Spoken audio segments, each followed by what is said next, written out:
Never mind. We won't heal the world by singing "We Are the World." Carry on. You do your thing, dude. Yeah, Whatever. I'm gonna institute a code that bans all weird sexual. You're muted on this. You're muted on. No, it's not muted. I unmuted it. We're gonna. I know I didn't want them hearing my plan to ban weird sexual identities to get rid of Chase. So that's why I muted it.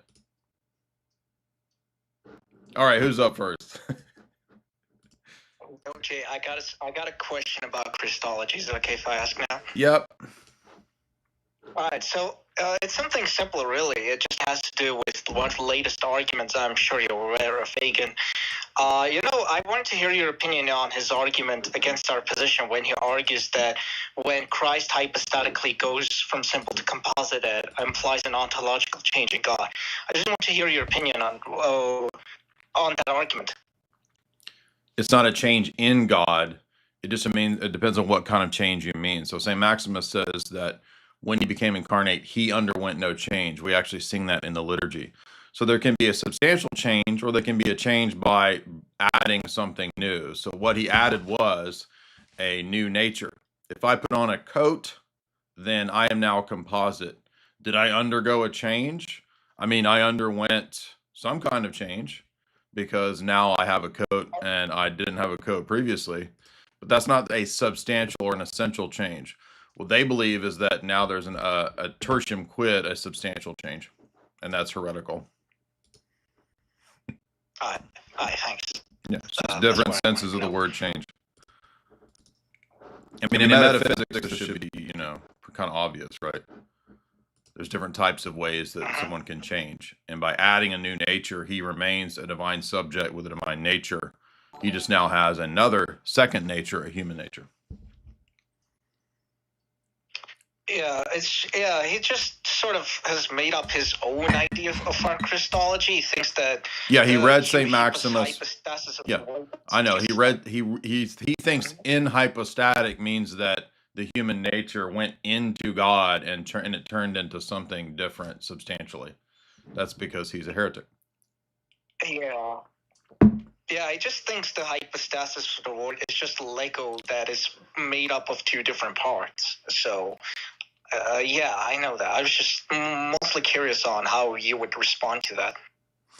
Yeah, same response we've had many, many times. Who's up next? Next question. Good question. Sorry, good.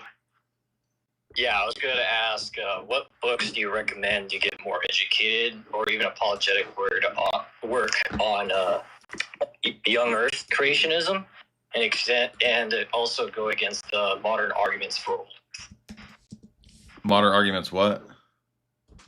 Against the old Earth. Genesis, creation, early man is back in print. Okay. Do you know about that? I heard about it, but I didn't know what it had. You didn't know what? I didn't know what it had, like what was like specifically in the book. It has everything. It's really good. I read it years ago. Okay, thanks for the recommendation. Sure. Jay, I had a follow-up question. Sure. As the artist formerly known as Orthodox Pilgrim. The follow-up question was to Dan Diamond, who's asking about the Christology of the OO.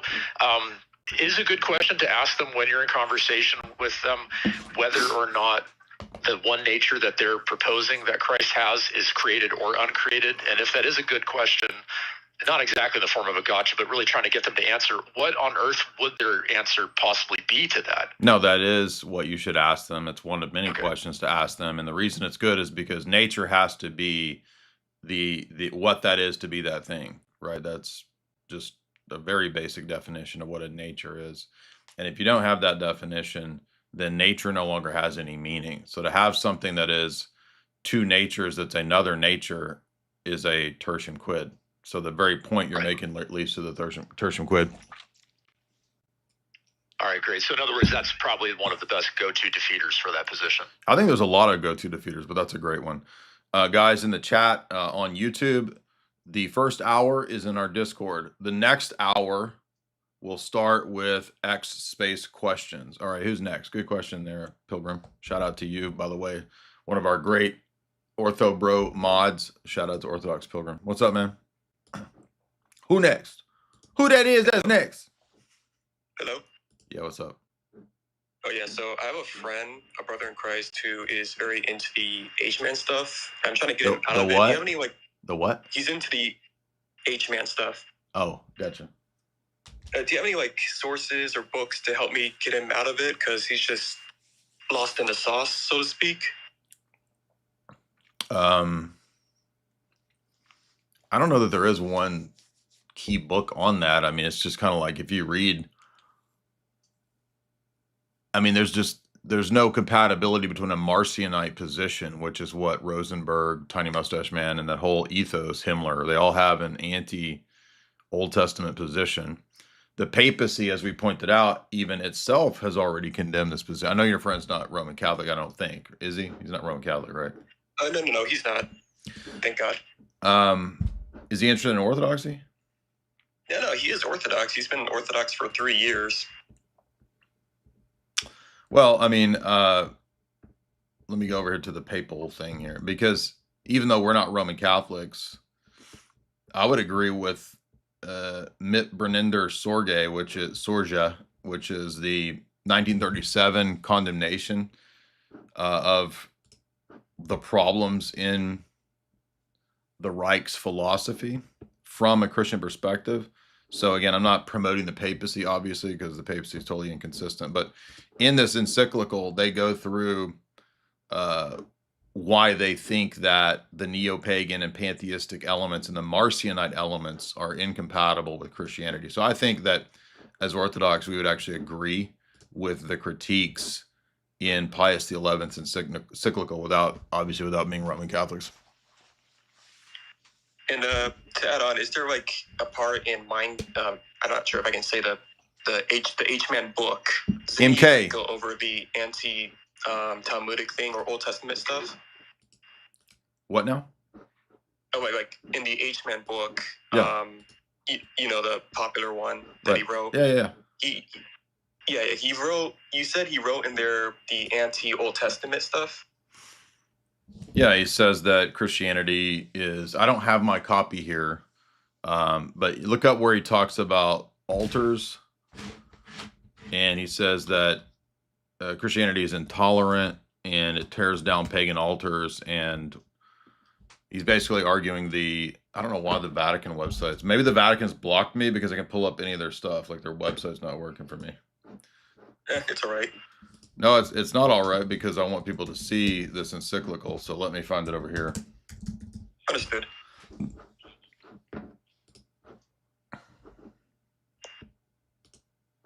Okay, so Mit Brennender Sorge is the Catholic position against the philosophy of the Reich, and it includes the critiques of the Marcionite elements, but specifically for just get a PDF and Control F search for where he talks about altars and Christianity tears down pagan altars, and that's a problem for the Reich because their philosophy is Rosenberg's positive Christianity. Do you know about that? Sadly, I do not. Okay, positive Christianity is the Reich's philosophy of a new Christian theology, where you would have everything Judaic purged out of the text and out of the philosophy, and that comes out of the higher critical approach of people like Julius Wellhausen. That's the father of higher critical studies. All right, thank you so much. Yeah, great question there. Okay, I've got a question. Yeah. So you once stated that Roman Catholicism is typically displayed as an unfalsifiable position, right? The goal shifting on defining what the papacy means in the various encyclicals and even documents of Vatican II. If I wanted to use that argument against a Roman Catholic, demonstrating that their position is unfalsifiable, or at least they think it is, how would I go about defending the objection if they raise it that, well, you think the same thing about Orthodoxy, that it's unfalsifiable? So the question is basically, is the Orthodox position unfalsifiable? And if not, what is the criteria for falsifiability, or whatever you would say, for the Orthodox position? Yeah, it's two different senses of what we mean by unfalsifiable, right? So this comes out of certain 20th century philosophers who came up with an idea of falsification theory, and that if you had a scientific position, you basically consider it as plausible until it's falsified. This is more of a rhetorical critique that positions like Marxism, for example, can always tweak the position to where you can never defeat it. So it's not saying that the position is actually unfalsifiable. It's saying that there's a weakness in the position that makes it able to constantly move the goalposts so that you could never argue against it. Let me give an example. In Marxism, can you mute please? This loud, dude. In Marxism, can you mute please?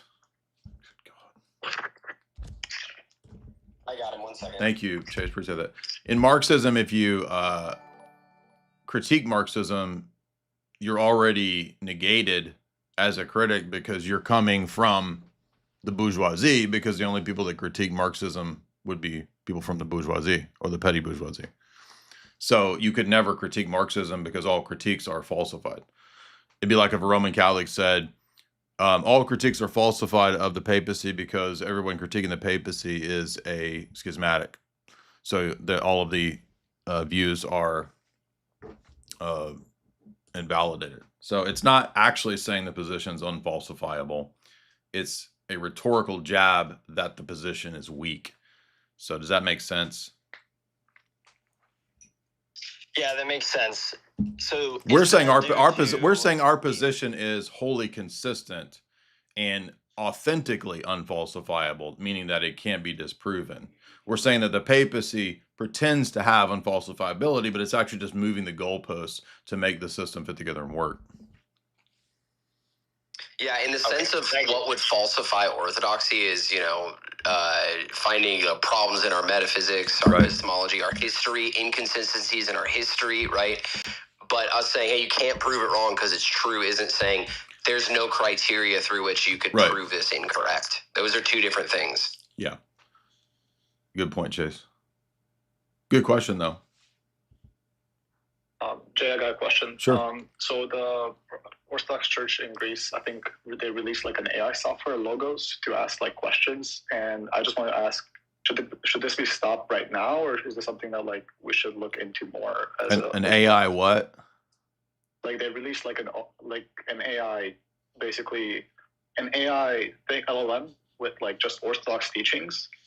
Oh. And it's basically used as like a questionnaire. Like, so should this be stopped right now, or is this something that like? There were some ortho bros trying to write a LLM that would have Orthodox answers. I don't necessarily think it's immediately a problem, but I could definitely see it being a problem because so many people default to thinking that AI is like this authoritative source. I mean, we already see like Gen Alpha, Gen Z people basically just will quote at you AI as a source. For example, there was this Roman Catholic dude that was like, Vatican II isn't dogmatic because here's an AI saying it's not dogmatic. So like in that sense, it could be dangerous, but in the sense of like, quick search engine type stuff, that's the only function that AI has, is to be like a much quicker search engine. So outside of that, it seems like it could be, it could conceivably become, it might not be wise. That's a good way to put it. In life and in Christianity and Orthodoxy, et cetera, like not everything that occurs is necessarily immediately good or bad or sin or righteous. Like there's a lot of things in life that are neutral and can be used either way. So that's why Paul even says all things are lawful, but not all things are profitable. So there's a question at a time, I think, of wisdom, whether things are like that or wisdom. So I think it could be problematic, but good question. Yeah, and I mean, the way I'm using my AI priest to confess instead of having to go in and do it in person, that's definitely a positive thing because I don't have to feel shame or anything. Right, and you don't have to confess the transitioning that you went through either because the AI has already decided that it's okay, right? Bro, that's not public yet. I'm sorry. I thought you had your pronouns in your bio, but that's cool. It was a joke. Jay, come on, dude. Hello? Hey, what's up? Jay, you want to add me if I ask 2 more questions? Yes, please, make it quick. All right. So my first question was like, what books would you recommend when it comes to someone who has began studying epistemology? Usually the same ones that FTA recommends. The Bonjour text, which is more of a graduate school text, and the W.J. Wood book on epistemology is a good introduction. All right. Yeah, I'll make sure to check them out. Thanks. And my second question, well, it has to do most of, about the Latinizers movement, and not just the Latinizers in general, when people began using scholastic methodology when it comes to approaching the faith, because I'm seeing a lot of people online using their terminology and their methodology when it comes to logic and reasoning. And I just want to hear, what do you think about like them using those sort of terminology, reasoning, when it comes to approaching to faith, to the Christian faith, obviously?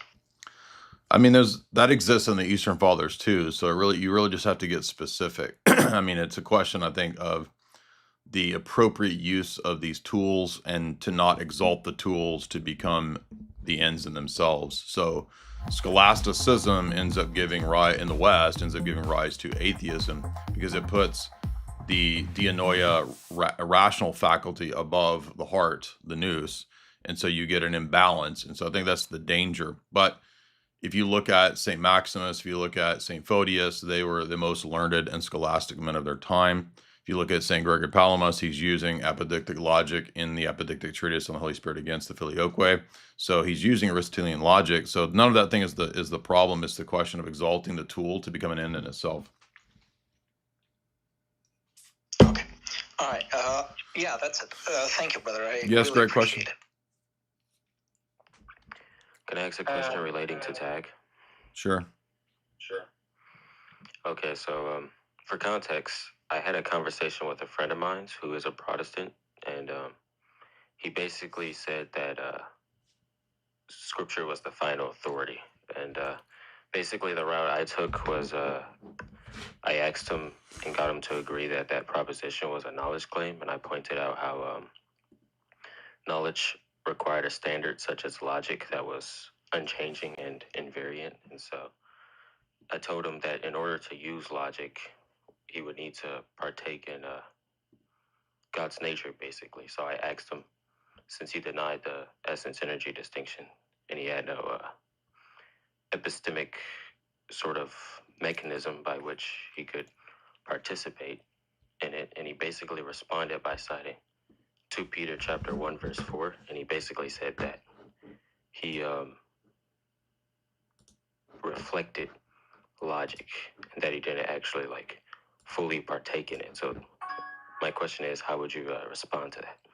Well, I wouldn't go into all of that detail debating something like that. I would just kind of go with more basic arguments about sola scriptura, because people that are convinced of sola scriptura in the Protestant domain, 99.9% of them, they don't know anything about metaphysics. So when you try to go into these metaphysical arguments, I think it's just kind of digging a deeper hole. It's not necessary. So focus on, I'm about to upload the debate that we did with Dale the Protestant, which is a classic debate, I think, with me and Dr. Bo Branson, where we confront, a mid-tier Protestant arguer when it comes to sola scriptura. So, but if you want to be more specific, like, well, when he says, well, it just reflects, God's mind. Well, that's the thing in question. So if you don't have access to the divine mind, if there is no essence-energy distinction, there's no midpoint between God in his simplicity and the created order. If there's no energies by which he interacts with the created order,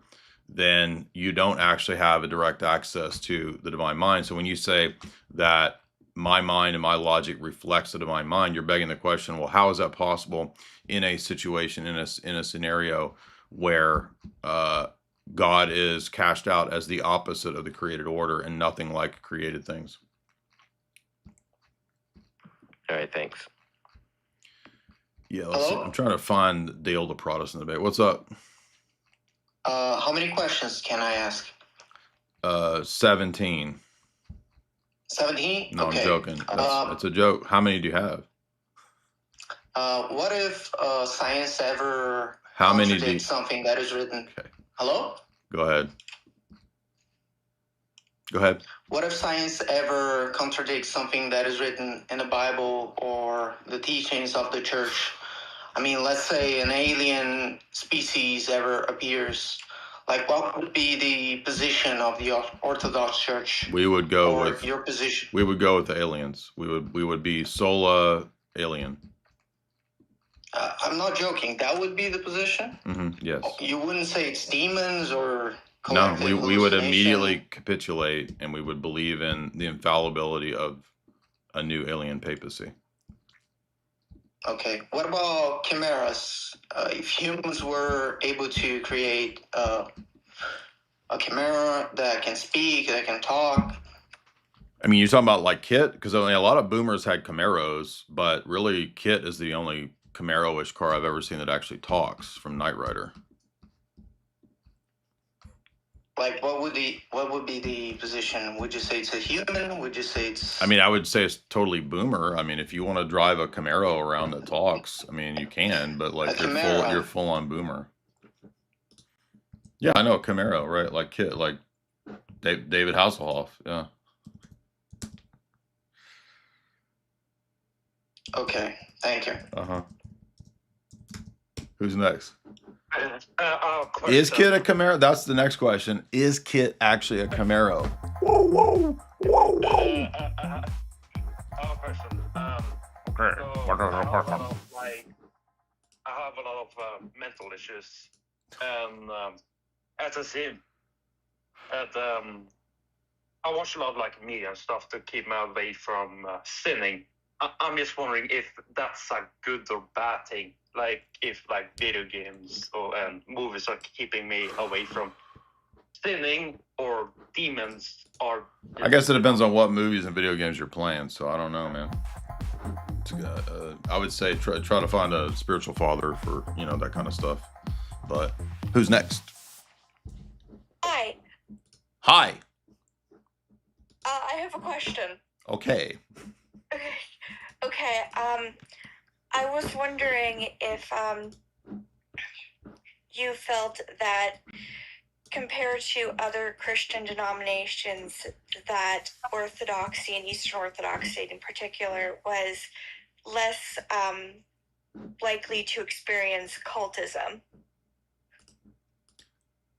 You mean to be cult-like, like people acting like gurus and cult leaders? Yes. I mean, that can happen anywhere, but yeah, I think it's less likely because generally speaking, the Holy Spirit is in the Orthodox Church. So, but there have been schismatics and groups that become very cult-like. There have been monasteries, monastics who have been cult-like and have abused people. So it's still possible because humans are humans everywhere you go.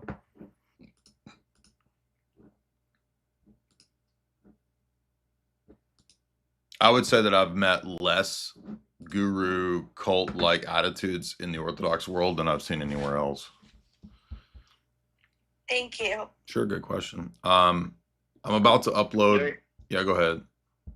Sorry, I was going to ask. I think one of the things that I feel like I'm cradle Orthodox, and one of the things that like I've realized, like coming to America, it's like a lot of things. Like when people convert to Orthodoxy, it's like it kind of becomes like a club, right? Like, I'm not sure what your opinion is this, but like when people take their saint's name, right, they use that like only when they go to the Orthodox Church. When you go to the Orthodox Church, okay, I'm now Seraphim, but like outside Orthodox Church, I'm John. It's like kind of feels to me like a double personality. Do you have any opinion on that? Like, should you always say like I'm Seraphim? Or no, I don't think it's a double personality because you're still who you are from your parents. You still have a life in this world, and we don't live in an Orthodox culture. So, no, I think that's part of the reason why you have that name in our world is that it is kind of a club. It's the club that is the church. So, but no, I don't see a problem with that. I mean, you can have churches that are wealthy and develop club-like clique attitudes, and if you read the rebukes to the 7 churches in Asia Minor, right, one of the churches was that way when they get rebuked for being wealthy and snobbish and cold.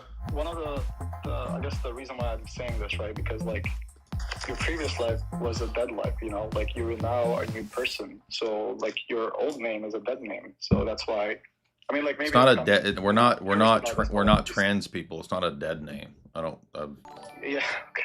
That's a valid. Okay, well, I just disagree, dude. Like, that's so just something that, like, you know, if you want, yeah, I just disagree, but you got to live in this world still.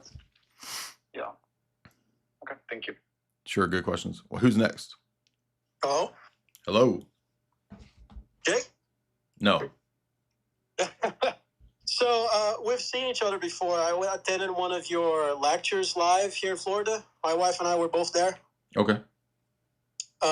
Just wanted to make reference to that. But I have a funny story for you. I haven't really thought out of how I'm going to say it because it's quite long, but I'm going to try to make it short as I can. So we've been attending this parish in Kissimmee, which later moved to Orlando. And I've always had a relationship with my priest, and the parish in general I had no issues with. The parish was very neutral and everything, just like you think of what an average parish would look like. But every time I would bring up any topic that had to do with theology, reading a book, or Jay Dyer, for example, it seems like the priest was obsessed with getting people off of the internet. And he would either bring that up in the most direct way, but never actually talking about you or any particular figure.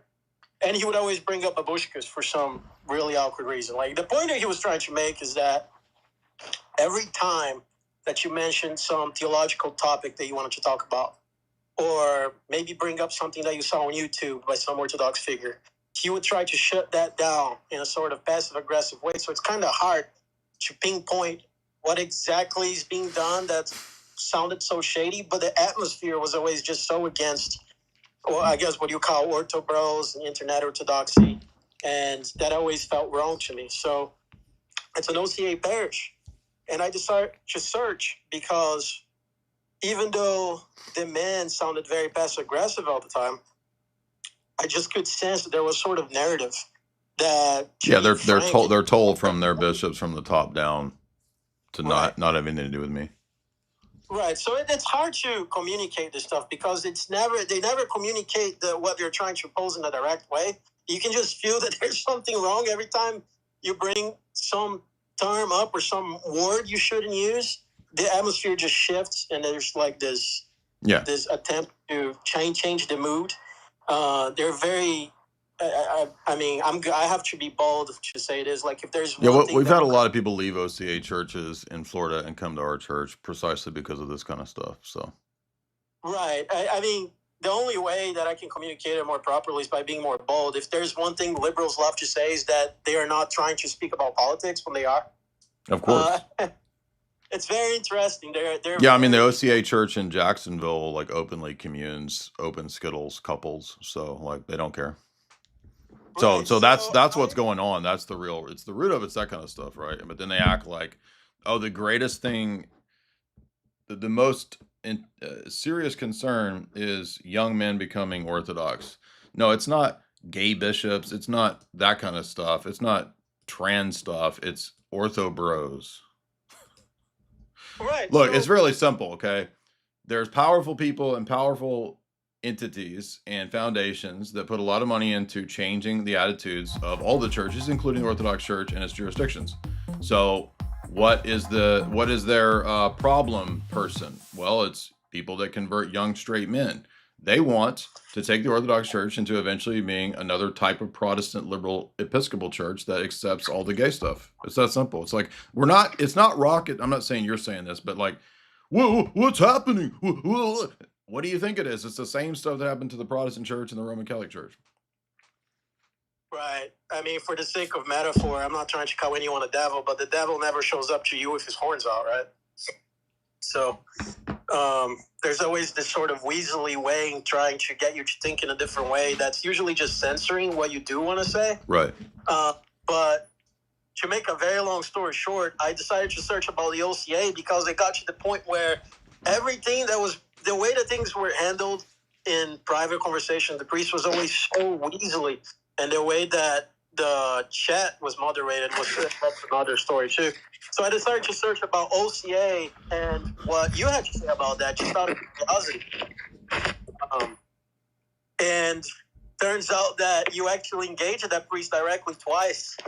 His name's Father David Galloway, and I just, to me, yeah, he's the priest that was charging people for prayers on his Patreon. So right, that tells you what kind of people you're dealing with.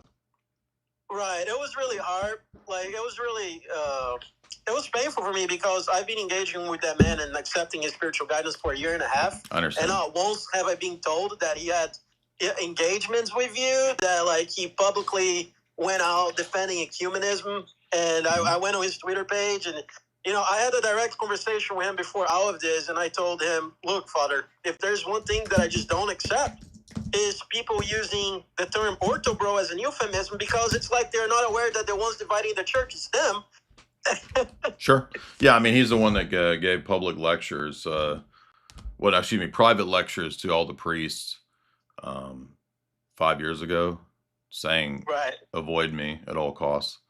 And then when that came out, it was a huge deal. And then everybody said that I was bad because I called him out for privately telling all the priests to avoid me. But the reason he does that is because he's told to do that by people like Bishop Golitz and other people in the OCA. So it's not all the OCA. It's just like certain bishops that are super ecumenist. I mean, Bishop Gollitzin believes that Origen is a saint. So like, if people can't figure that out, like, Origen's not a saint, man. If you think he's a saint, like, you're not Orthodox. It's that simple. But next question. Thank you so much. I'm sorry you're having that trouble, but try to find a better church if you can. You're welcome to come to our church. So where is that? Like, what's your Orlando recommendation or something nearby? I don't know about Orlando. I'm just talking about Palm Coast, which is probably too far, but. How far is the Palm Coast? What's the name of the church? Palm Coast is about an hour from St. Nicholas. All right, next. Thank you, though. Next question. Let's move on. Next question. Thanks, man. Okay, yes, sir. Yeah, I got a question when it comes to abortion. So my question is, what is the position of the church when it comes to, let's say, considering the mom's life, like, in danger, like during a pregnancy? Like, for example, an embryo can get stuck in the fallopian tube. And I don't know. There are canon law people that there's actually people with degrees in like bioethics, but I would assume it's still not acceptable, but I don't actually know. I'm not a canon lawyer, so I don't know. I mean, I'm saying, like, obviously we're pro-life, but like, is there some extenuating circumstance? I'm not sure. Okay. Father Deacon Ananias would know that better than me, actually. Okay. There is a book, by the way. Oh, excuse me. There's an Orthodox doctor that passed away. I've gone to his conference several times. It's named after him.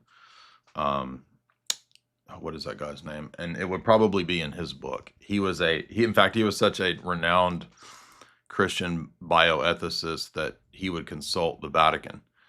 What is that guy's name? It's the name of the guy behind the Sophia conference. It's on the tip of my tongue. Does anybody in the chat know the renowned Orthodox bioethicist? And he's actually kind of a presuppositionalist. He wrote a book that's kind of a presuppositionalist, critiquing like natural theology and stuff. What is that guy's name? By the way, if you guys would like and share, we are doing a Discord Q&A. Yeah, I'm not saying that all the OCA parishes are bad. It's not at the parish level usually that it's a problem. Usually it's a select couple of bishops in the OCA that are full on totally liberal. We've known that for years. In fact, other OCA priests have written essays and articles against those people. So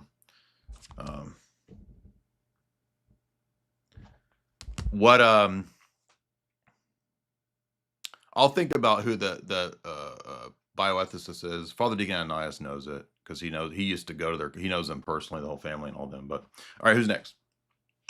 Jay, can you hear me? Yeah.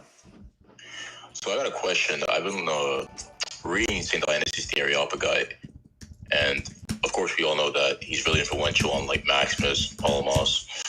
John Damascus, and even like with like Thomas Aquinas, right? But then you see with like later traditions and Italian humanists, and then later like with Luther, you start to question the validity of Dionysius. Like, he was never really questioned by really the Orthodox or Christian world.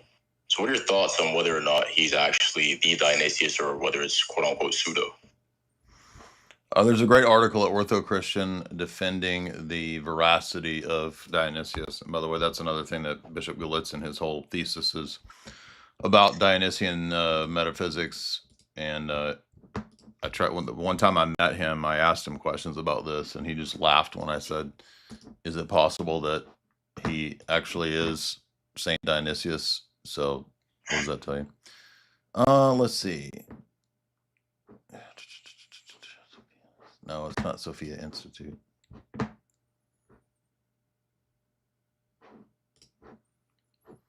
The Dionysius article is written by the way, I think an Anglican. So there's an Anglican that defends Dionysius. It's an Ortho Christian. Craig Truly had one with he had a video with some kind of evangelist. He has like a book, and I've actually read. That's a really, really good book that defends the historicity of Dionysius. It's called In Defense of Dionysian Authorship by Reverend John Parker and Father Demetrius Daniloi. I read this years ago. I read this actually before I went and met Bishop Gallitzin to ask him questions. Thank you. Yeah.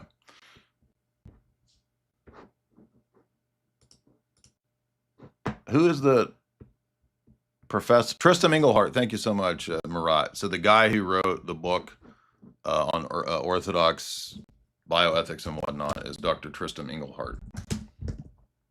Not Tristram Shandy, by the way.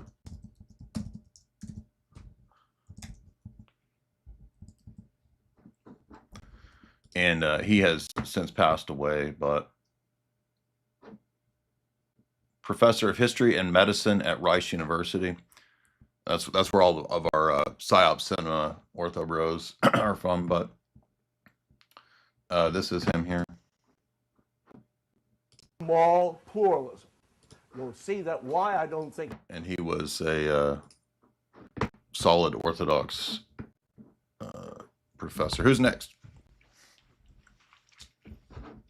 Hey, Jay. Yo. Hello. Hi. So. By the way, let me add that there's been more opposition to me coming out of the OCA over the years than there ever was out of GoArch. So even though I'm critical of GoArch ecumenism, like on the whole, like they're not even half as oppositional to what I talk about when I say than the OCA has been, which is quite curious. And I think this goes back to the OCA with its relationship as a CIA conduit for the State Department during the Cold War. What's up? Hi. So this has been kind of plaguing me recently. I don't know if you're familiar with this concept, but I watched an old Pajot video from like 3 years ago where he essentially says Santa Claus is real because he has a list of attributes that can be universally attributed to him. This kind of scandalized me a little bit because it makes it seem like angels and demons are just universal concepts and not persons that are real like you and I are real. Just wondering your thoughts on this, or if I'm misinterpreting Pajot. I don't know what Pajot meant by that, but I mean, I usually argue that he's real because he's St. Nicholas. So, but right, yeah, maybe Pajot is being nuanced in saying that there's different senses of reality and to which things are real, right? So just because something is even an archetype doesn't mean that it's not real. It might have a type of existence that's unique or abstract or conceptual that's not identical to physical existence. But I certainly don't think Pajot would deny that St. Nicholas was a person. In fact, I'm pretty sure he believes that. Right, but the way he Santa was just kind of an example he also used the same example for like the tooth fairy and other like mythological beings, and that because they had attributes that can be universally attributed to them, that they are real. But I don't, if they're real in the same way that, like, let's say Satan is real, it kind of breaks down the personhood of angels and demons. It kind of makes them like Neoplatonic concepts. That's kind of what it feels like when he says stuff like that. So maybe I'm misinterpreting him, but I'm not sure. I don't know. I think Pajot believes that angels and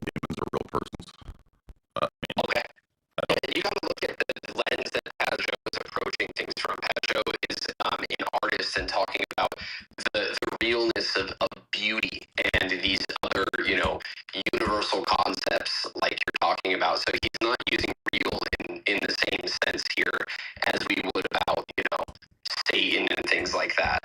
And Pajo's coming at this from a particular lens when he's talking about that stuff of artistry, creativity, things like that. That's what he's really good at. Okay, thank you. Also, I watched a stream with Cleve last night, Cleve to Antiquity, with Father Stephen DeYoung. Mm-hmm. And Father Stephen DeYoung, I've never read The Religion of the Apostles, but he says in his book that there's this view that he can he said it's not his view 100%, but he speculates that Satan and the devil are two distinct beings, and that when he talks about Satan falling from heaven, that it's a specific, distinct fall when the devil fell in the Garden of Eden. Is that too schizo, or I don't know? I just thought that was interesting, and you're wondering what your thoughts are on it. I think we have flexibility in Orthodox theology. I don't have a problem with, because a lot of what's going on with the divine council and the angels, the sons of God, the Nephilim, like we're just not told a lot about all that. So it's going to involve a lot of speculation. And you notice that's why, when you read the Nicene Creed, Nephilim aren't in the Nicene Creed, right? So it's not essential, right, to know and have some like dogmatic opinion on that, or the exact, chronological events behind the fall and all this stuff. So no, I don't think those are big deals. I think those are, it's okay to speculate within the bounds of Orthodoxy, as long as your speculation doesn't go too far.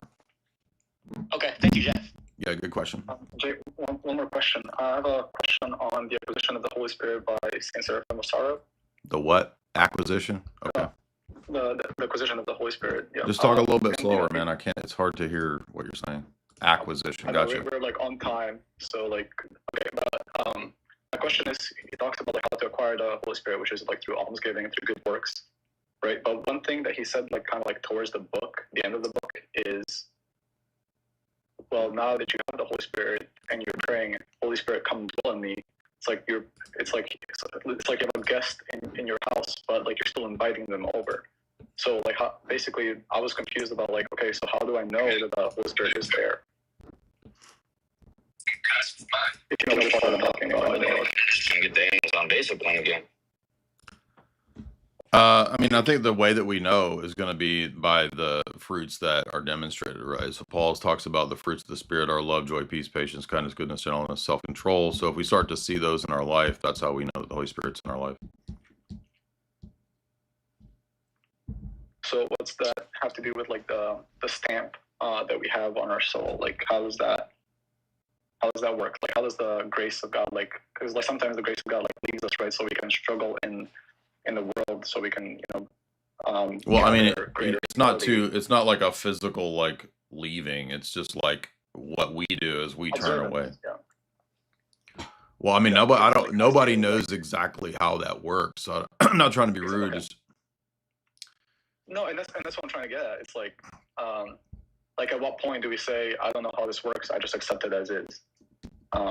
Because that was at every point. In Orthodox theology, you're always going to be saying that. Like, I'm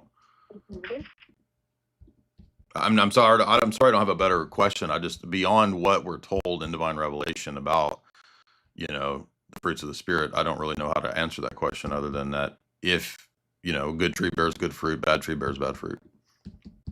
Because that's like kind of like one of the Calvinists, I have Calvinist friends, and they're like, okay, like how do you know how you have the fruit of the Spirit? Well, and they say, because I do good works, and a good tree cannot bear bad okay fruit, well, but this is within the context of the Orthodox faith. So the reason this doesn't work for a Calvinist is because, well, we don't believe that you have the indwelling of the Holy Spirit.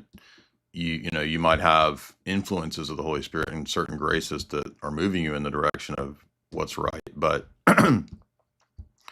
you can have certain natural virtues, but not necessarily theosis. You're only going to find theosis in the sacraments of the Orthodox Church.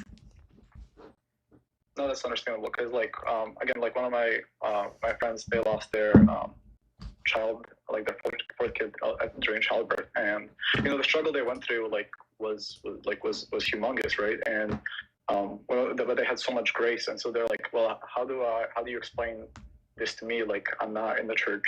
I don't we exhibited these good fruits, like of like not forsaking God. Like so for me it was like very hard to answer that to him. Like, okay, you don't have the Holy Spirit in you. I could not have said that. If you want to end this conversation here, but that's what basically. What Yeah, I'm that's like, yeah. I'm sorry. I wish I had better answers, but that's as far as I could say no, on I that. understand. All right, who's next? I appreciate it. Thank you. Thank you. Hello, Jay. Go ahead.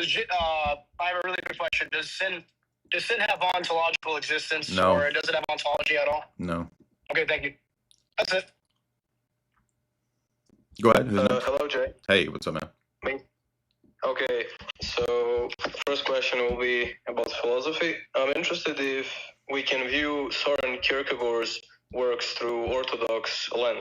Yeah, quite a few Orthodox theologians, thinkers think that he's one of the most of the secular philosophers or whatever, non-Orthodox. Like, he's very close. Sure, I've done several talks. I've done several talks on Kierkegaard. Oh, okay, yeah. I was thinking also, like, can we view his idea of the Knight of Faith through the Orthodox lens also?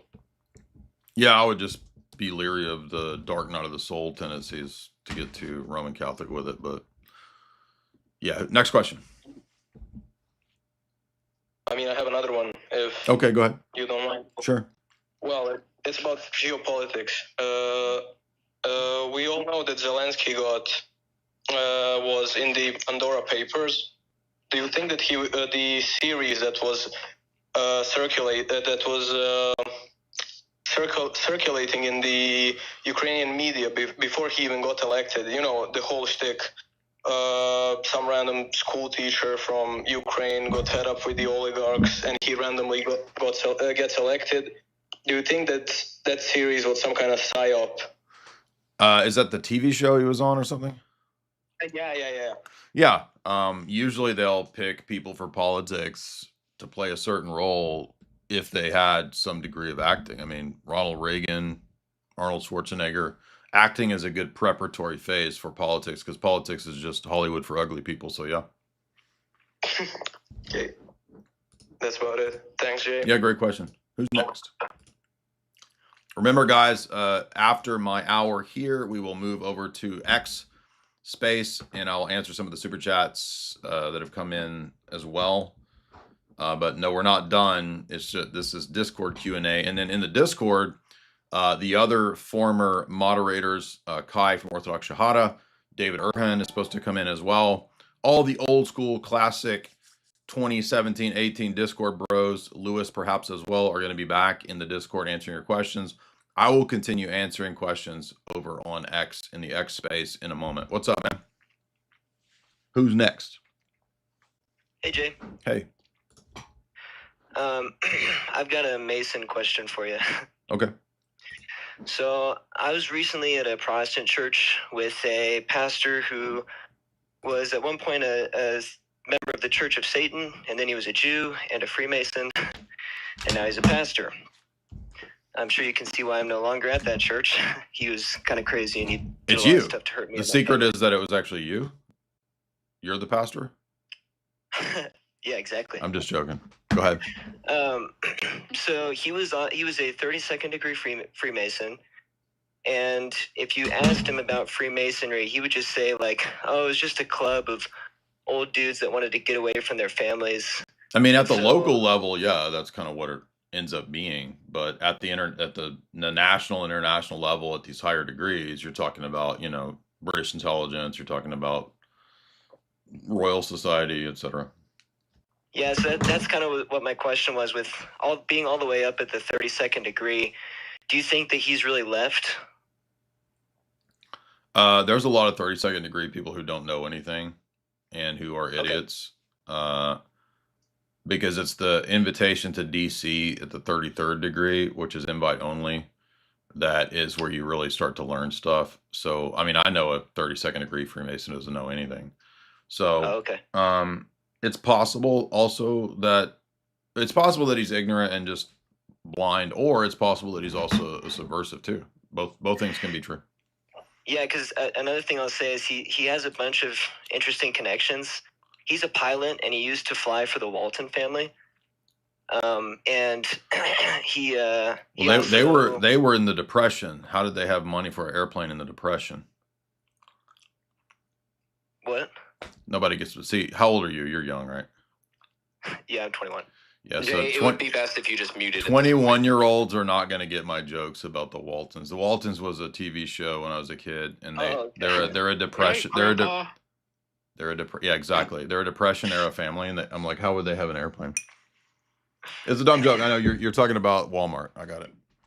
Yeah, and he, I mean, I know that he flew them to like World Economic Forum and Bohemian Grove and stuff like that. So he kind of had some interesting connections with that too. But yeah, that's all my question was. Yeah, no, good questions. Yeah, I would avoid these kind of like creeper, weird Protestant evangelical pastors. All right, guys, we will be doing consistent Discord Q&As very soon, very regularly. So look forward to that.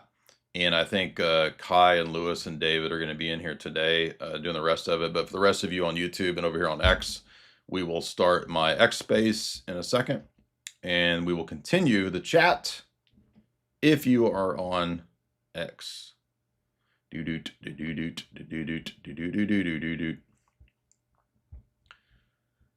do need to refresh my coffee. So give me 1 second to get the Wigger space going here. I'm gonna start calling it the Wigger space because we figured out the Byzantine Empire, and I'll show you what I'm talking about.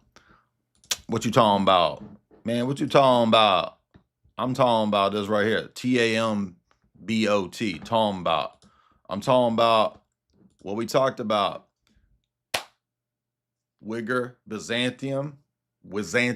Okay. I want to see Little John goblets clutched. I want to see Lakers hats. I'm talking about the Byzantine Empire, son. That's what I'm talking about. There it is right there. I told you we was going to do it. Okay, I got to go refresh my coffee. And we have sponsors that I must tell you about. Let's see.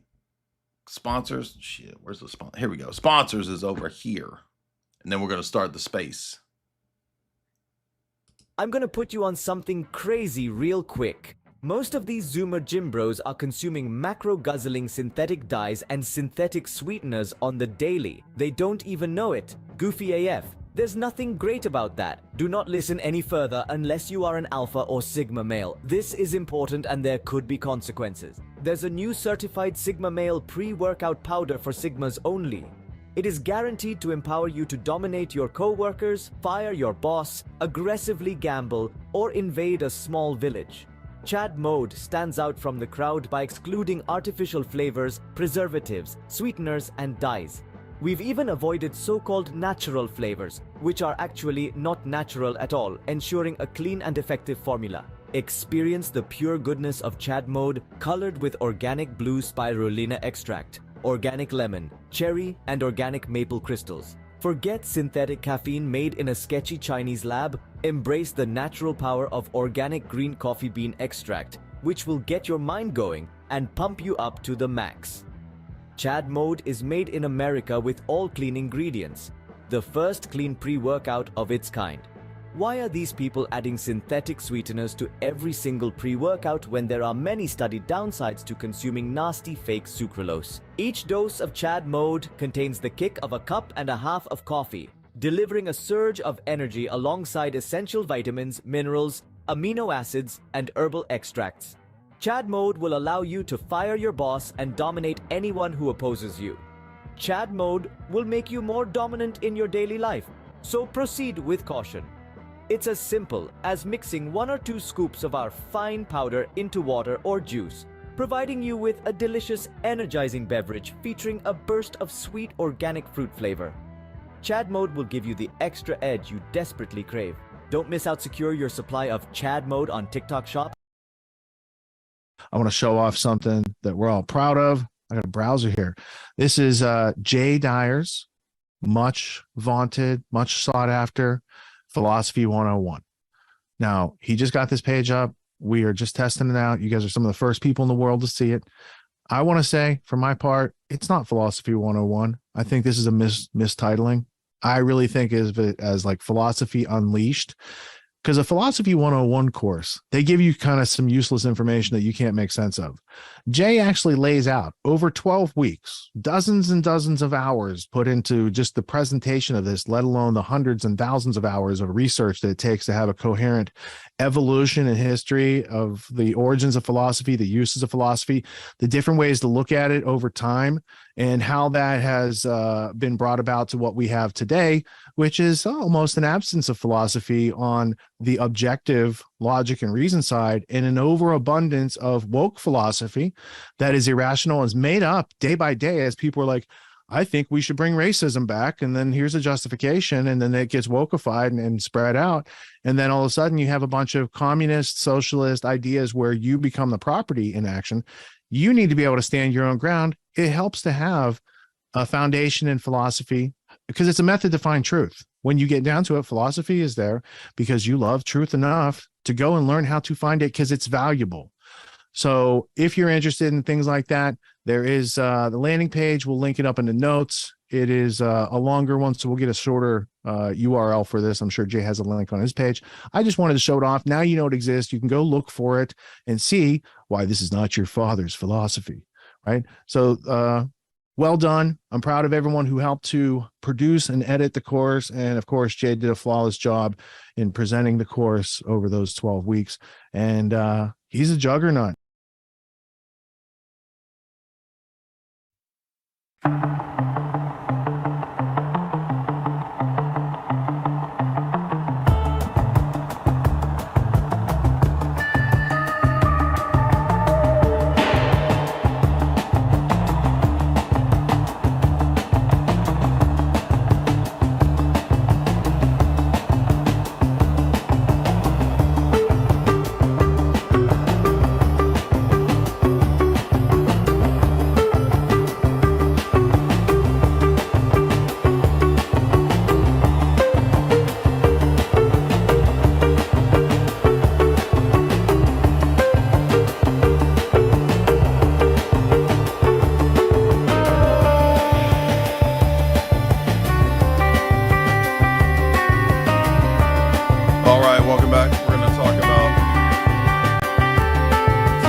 hopefully this workaround for the OBS issue seems to decently work a little bit, kind of. I'll be taking your X questions about any topic.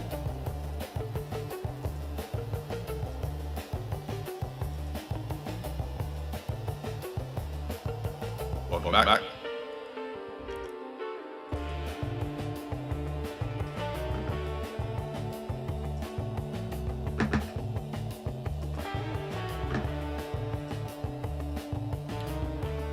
All right. Let's see who's next in line. We got a couple super chats. I'll read those first.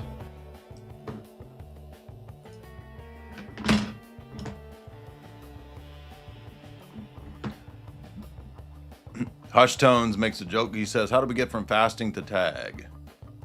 Gabe K, when you first got into philosophy, did worldviews frighten you? Did you get philosophical vertigo? Nihilism and existential elk theory terrify me. I like the way you think. No, it never really terrified me. Yes, you can call in on X. What's up, all my whizzas? All my Wizantine wiggas. Haley's in the chat, $5. Aracoda, $2. You need some lotion, you cracking. Shoe Desai, $5. The Vatican website is down for everybody right now. Well, that's interesting because I don't know if you guys saw what Leo said. What's Leo's most recent gaffe?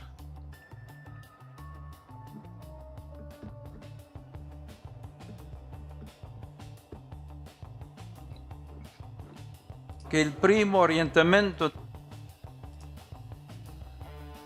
He said that all the Nostra Aetate stuff about Judaism holds.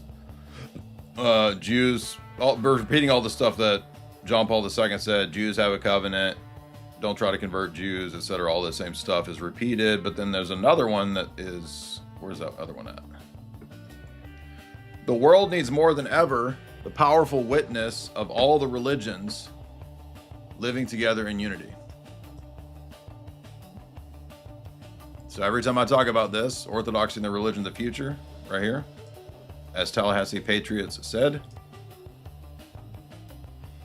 one world religion being promoted by the papacy. There you go. Melchizedek, we'll go to you in just 1 second. Brian says $5. How can I prove the chair that Thomism teaches? Can you hear me? Hold on a second. How can I prove from the chair that Thomism teaches created grace? Catholics just ask ChatGPT. Are we there? Are we here? Hold on. Go ahead.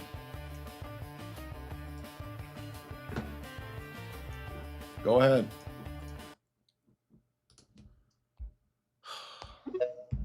Zytahol, what's up?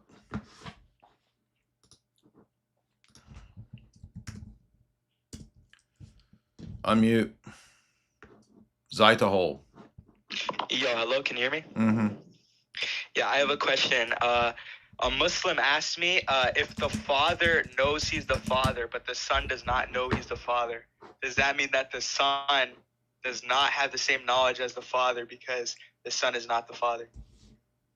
No, they all are aware of each other and themselves and their identity. So is the son aware he's the father? Well, the son is aware of false propositions, but that doesn't mean that he is the father. So, for example, you could say, I just don't know how to answer it. Sorry for nothing. I just don't know how to answer it. Just let me answer the question, man.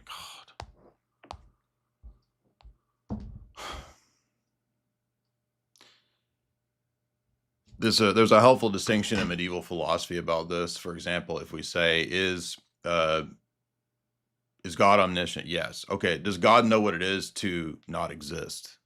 Does God know what it is to be a bat? No.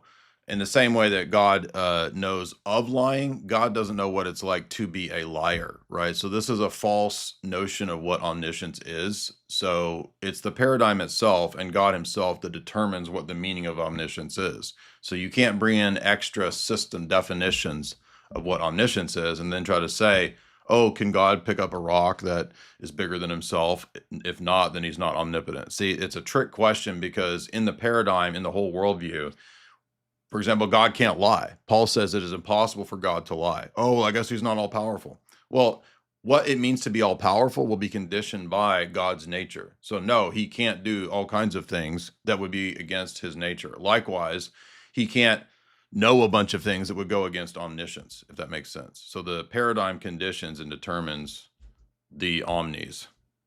It's I'm not faulting you, but when Muslims ask that, it's a very Reddit tier thing.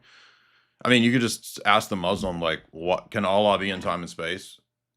No, he can't. Oh, so then he's not omnipotent. Men of the West, what's up, man?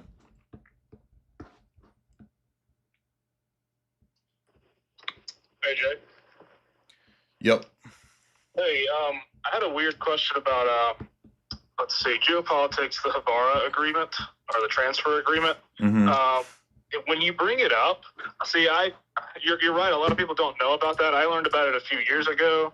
What it meant to me, hearing about that for the first time was, okay, everything I know about, H-Man is not true. He wasn't just this bloodthirsty guy that was trying to, kill Jays at the drop of a hat, every chance that he could. I guess explain for my dumb brain, like, what is the point that last time I heard you bring it up? What is the big point that you were trying to say about, nobody knows about the transfer agreement. Were you trying to say that, Hitler was Hitler was the reason that Israel exists today? And yes, he is a big part of that dialectic, because without what he did, there would not have been the recognition of the nation state of Israel in 1948 by the United Nations. So yes, he played a dialectical role, not just to destroy Europe and to wreck the remnants of Christian civilization in other countries like Russia, but also he played the dialectical role of aiding and being the excuse for the establishment of the nation state of Israel. And that's not from me. That's from, I mean, I agree with this thesis basically, but that's from people like Michael Hoffman as well, the famous Roman Catholic. Okay, so your opinion was that he did that knowingly, not just that he was used and then he... No, I didn't. I never said that. Oh, okay. I said that he was double-crossed by the British. He was goaded into attacking and told that he had secret support by the British. Just read the chapters in Tragedy and Hope on this. Read Anthony Sutton's trilogy. Read Guido Preparata. All these different books that have that thesis.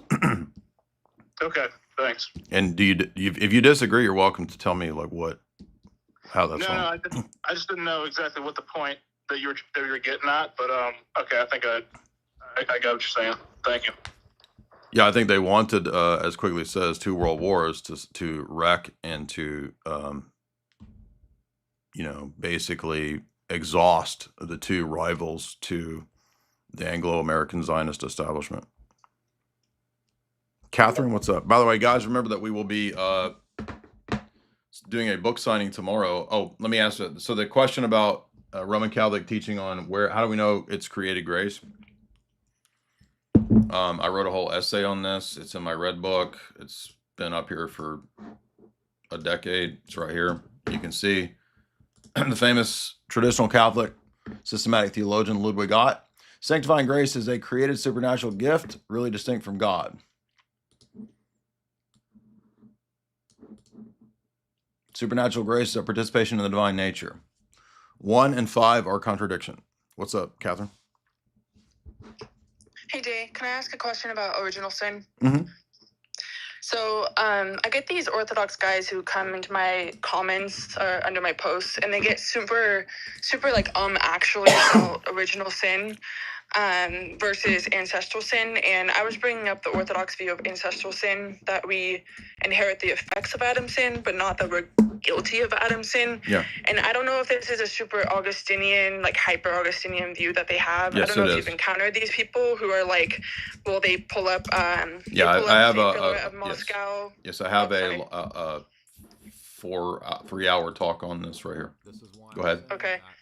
Yeah, because they will quote the Catechism of St. Philaret of Moscow and all these saints who say that we do transgress through Adam, making it... Yeah, but sometimes the word transgression is used as a descriptor of our state of being. It's not talking about actual violation of Adam's or actual violation of the divine law, because what sin is an infant actually guilty of? And so they don't even realize that there's nobody that even teaches this anymore except for Calvinists and Lutherans. Nobody in the world. Roman Catholics don't hold to original guilt. And there's my 3-hour talk on it right there. Put it in the chat. Okay, who's next? Let's see. Thank you for that question, Catherine. But yeah, we've been combating this for years. This was a talk I did almost 4 years ago. What's up? Hey, what's up, Jay? What's on your mind? I received a question a while ago from a friend. He's Lutheran. And so I wanted to make sure that I had the understanding right. It was about, and if you have a video on this, feel free to just point me to it. But it's a classic question about the break of communion in the different Orthodox patriarchs currently, where his point was, well, you need to make sure you know which is the true church still. Is it the Greek church or the Rokor church, or maybe it's a different church and they're all wrong right now?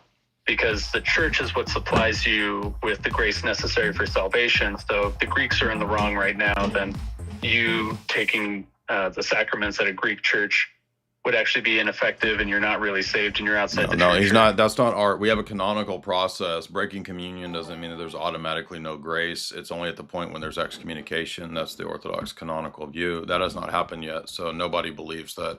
He's just importing his own straw man position. Yeah, so I was going to say, that's more of a Donatist position, right? Where they would immediately lose grace over right. communion or something. Correct. All right, cool. That's all I have, man.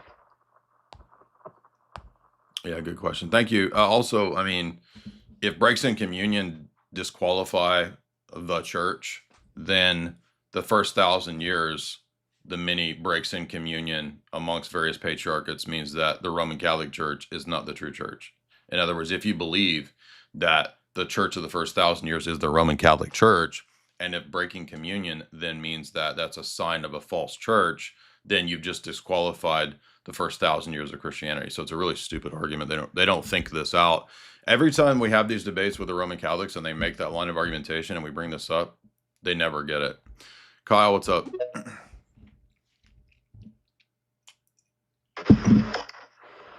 Hi Jay, how's it going? I recently converted to Roman Catholicism. Been listening to your talks, podcast for about 2 weeks. Just had a quick question since you were Roman Catholic as well. I am looking at attending an Orthodox church. What is your version? What is your experience about like knowing like you're in a state of grace, kind of like examination of conscience versus like Roman Catholicism versus Orthodox? Yeah, it's a lot less legalistic. There's not a giant list of mortal sins and venial sins. That's all a later Latin development. So I think you're going to find it to be a much more of a sane healing process than the sort of mechanical approach. Hello, Jay. Yeah, go ahead. I just wanted to say I'm completely on your side in this matter, but I don't know if you knew. You might already know this. You know, Alex Malpass has been talking shit about you. Yeah, I don't care, but thank you for that. No. I want to say, yeah, he responded to your thing on the Piers Morgan show and was like calling you pseudo intellectual and stuff like that. But That's basically, I think he's one of the strongest atheist debaters because he has PhD in philosophy. But at the same time, he believes that somehow Gottlob Frege's Platonism can justify some kind of moral position, which I think is just completely ridiculous. Yeah. Do you plan on debating him again? Because the first debate, I think, was kind of it wasn't the best. Yeah, it ended quick. No, I don't really. I mean, I don't really have any interest in debating a woke professor. If people want to follow a woke atheist, go for it. JB Peltier, $5. When people quote AI at me like it's an authority, I'm just confused. It's also, I'm not just confused as an insult. They think that that's good enough. Yeah, we're entering into this hyper anti-intellectual period, and it's hyper anti-intellectual because that's part of the Psy war. I covered this on my Twitter the other day. I talked about NATO psyops and how a lot of this is being allowed. A bunch of groypers came at me and told me how awful I was, and then Nick said basically the same thing. So even if I say the correct things, if I say it, it's bad. But if Nick says it, it's good because Nick says it. But this is showing you that it has nothing to do with what's true. It's really just about cult of personality. And really, that's just bad for those guys. I mean, you know, you can pretend all day long that the papacy is based in trad, but everybody in the world knows that it's not. They deep down know that Leo's out here saying open borders every day, that John Paul II says Jews have a separate covenant with God. And and the Catholic Bishop Conference of 2003 says don't try to convert Jews. Everybody knows this, and you guys can keep pretending all you want. It only hurts you in the long run. It doesn't affect me. You're not winning by pretending and lying to yourselves. You don't get any. I mean, what are you going to get out of that? Vato, what's up?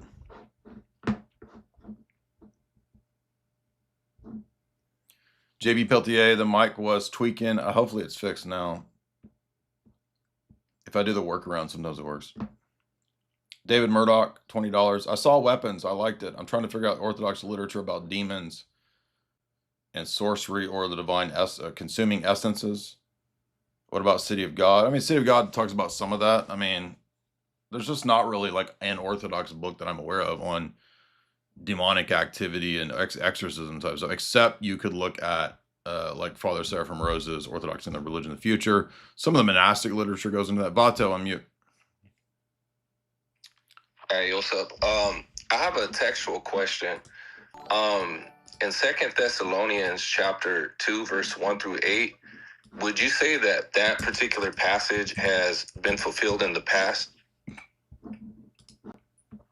I believe in a dual fulfillment. So I think that the immediate fulfillment is 70 AD with the high priest, the Jewish high priest, and the alliance with Rome, the beast. So if you read the book of Revelation, the whore is Israel, as the prophets always call Israel the whore. It even says that the whore is where our Lord, the place where our Lord was crucified in the apocalypse. So that tells you that it's Israel. So the high priest is dressed in the garments in the ritual outfit that befits actually the whore of Babylon in the book of Revelation. And John is thus in concert with all the Old Testament prophets who speak of Israel in that way, especially like Hosea. And by the way, God says in Hosea that he's going to divorce Israel. So when was that prophecy fulfilled, if not 70 AD? That's what I was saying to all these dispensations. So I think that there will be a future end times man of lawlessness, and this is usually how the patristic exegesis goes, that will be some sort of future temple with some sort of antichrist that dupes the Jews. I guess my follow-up question would be, because there in that passage, it says that the lawless man would be destroyed by the coming of the Lord. And Paul is picking up in 2 Thessalonians what he previously discussed in his first letter.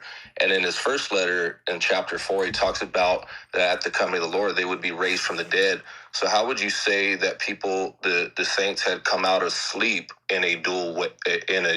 Have you read the end of the book of Matthew where it says the saints at Christ's resurrection were walking around Israel? Yeah, correct. And right. But Paul wrote that after that occurred. Yeah, but what I'm saying is what's mentioned in 1 Thessalonians isn't a rapture. It's talking about the resurrection at the end of the world. So there's a coming in judgment in 70 AD, which Jesus talks about in Luke 21, when he says Israel will be surrounded by enemies, the temple will be destroyed. Luke 21 is very explicit that he's talking about people in that generation. They would see that. 40 years later, it happened. So that's all a type of what happens at the end of the world, because the temple is a type of the universe and the earth, right? So when it's destroyed, that is a symbol of the eschatological destruction of the universe at the conflagration and at the great white throne judgment, the resurrection, and all that. Okay, so let me see if I'm understanding you correctly. Before we get to this, are you aware that many times in the prophets, like Isaiah 19 or in Ezekiel early on, it talks about God coming in judgment in the clouds against Egypt, against Babylon? Yeah. Okay, so that's the coming of judgment in 70 AD. Okay. And I guess my follow-up question is, and I want to make sure that I understand you correctly. Sure, that's fine. So you're saying that there was the resurrection of 1 Thessalonians chapter 4 was fulfilled? No, I'm saying that it's primarily in 1 Thessalonians talking about the end of the world, but there are signifiers and types and signs of that even beforehand in 70 AD.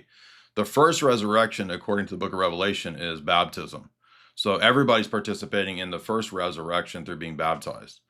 The second resurrection is at the end of the world when all the bodies are joined back to the souls. Mm-hmm. And I guess the difficulty that I'm having in understanding that is because you say that in 2 Thessalonians chapter 2, verse 1 through 8, that was fulfilled in a partial way, but that is the same coming of the Lord. You misunderstand what I'm saying, man. I'm not saying that it's a mirrored event. It's not partially fulfilled, like half of it's fulfilled and then the other half is later fulfilled at the end of the world.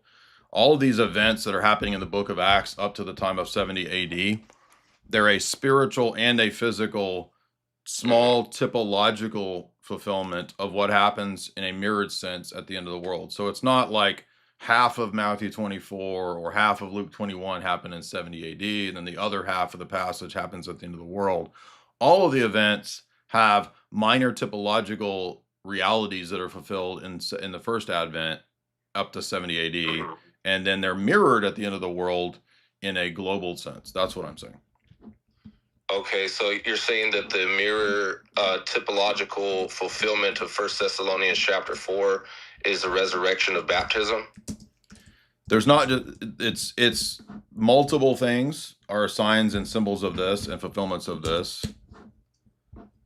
Okay. So Christ, listen, we'll walk through 1 Thessalonians in a second here, but Let's go to Luke.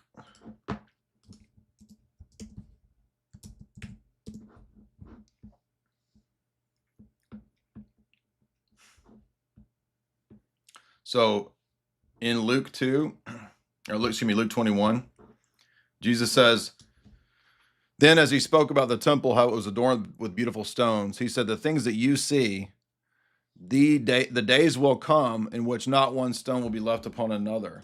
And they said, when is this going to be? What is the sign that this is about to take place? Take heed that you be not deceived. Now, evangelicals think this is talking to everybody right now at the end of their version of the end of the world. But when you do basic hermeneutics, who's the immediate context? Those listening. Right. So he's saying that you will see these things. You will hear about wars and commotions. Nation will rise against nation, kingdom against kingdom. There's earthquakes, famines, pestilences. Many of these things, by the way, are mentioned in the book of Acts. The apostles are persecuted and put into synagogues by the synagogue, put into prison, right? That happens in the book of Acts, right? And then he talks about, don't worry, you will not lose your souls, etc. Then he says, you will see Jerusalem surrounded by armies. Know then that its desolation is near. Those of you that are in Judea, flee to the mountains. How am I supposed to flee to Judea? Is this relevant to me right now? No. These are the days of vengeance in which all things written in the prophets will be fulfilled. So all this stuff, and he says, there will be great distress upon this people.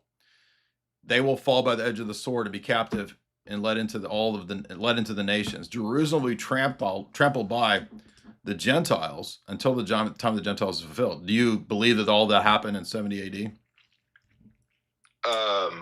The pestilence, the famine, the abomination of desolation. Mm-hmm.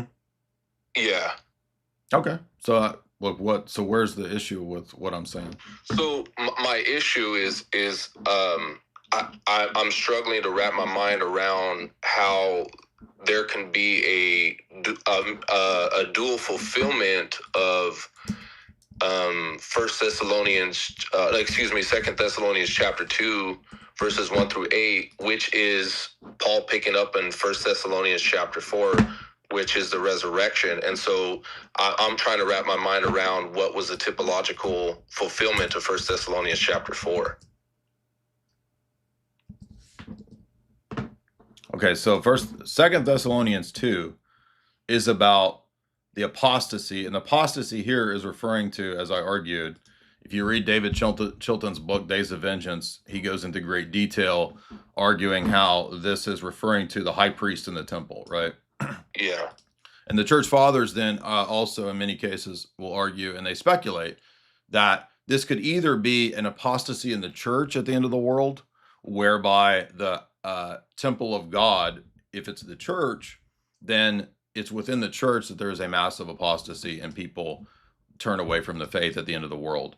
Or the temple of God could be the actual literal temple in Israel. Either way, it doesn't really matter. You can interpret it both ways, depending upon what you think Paul's saying.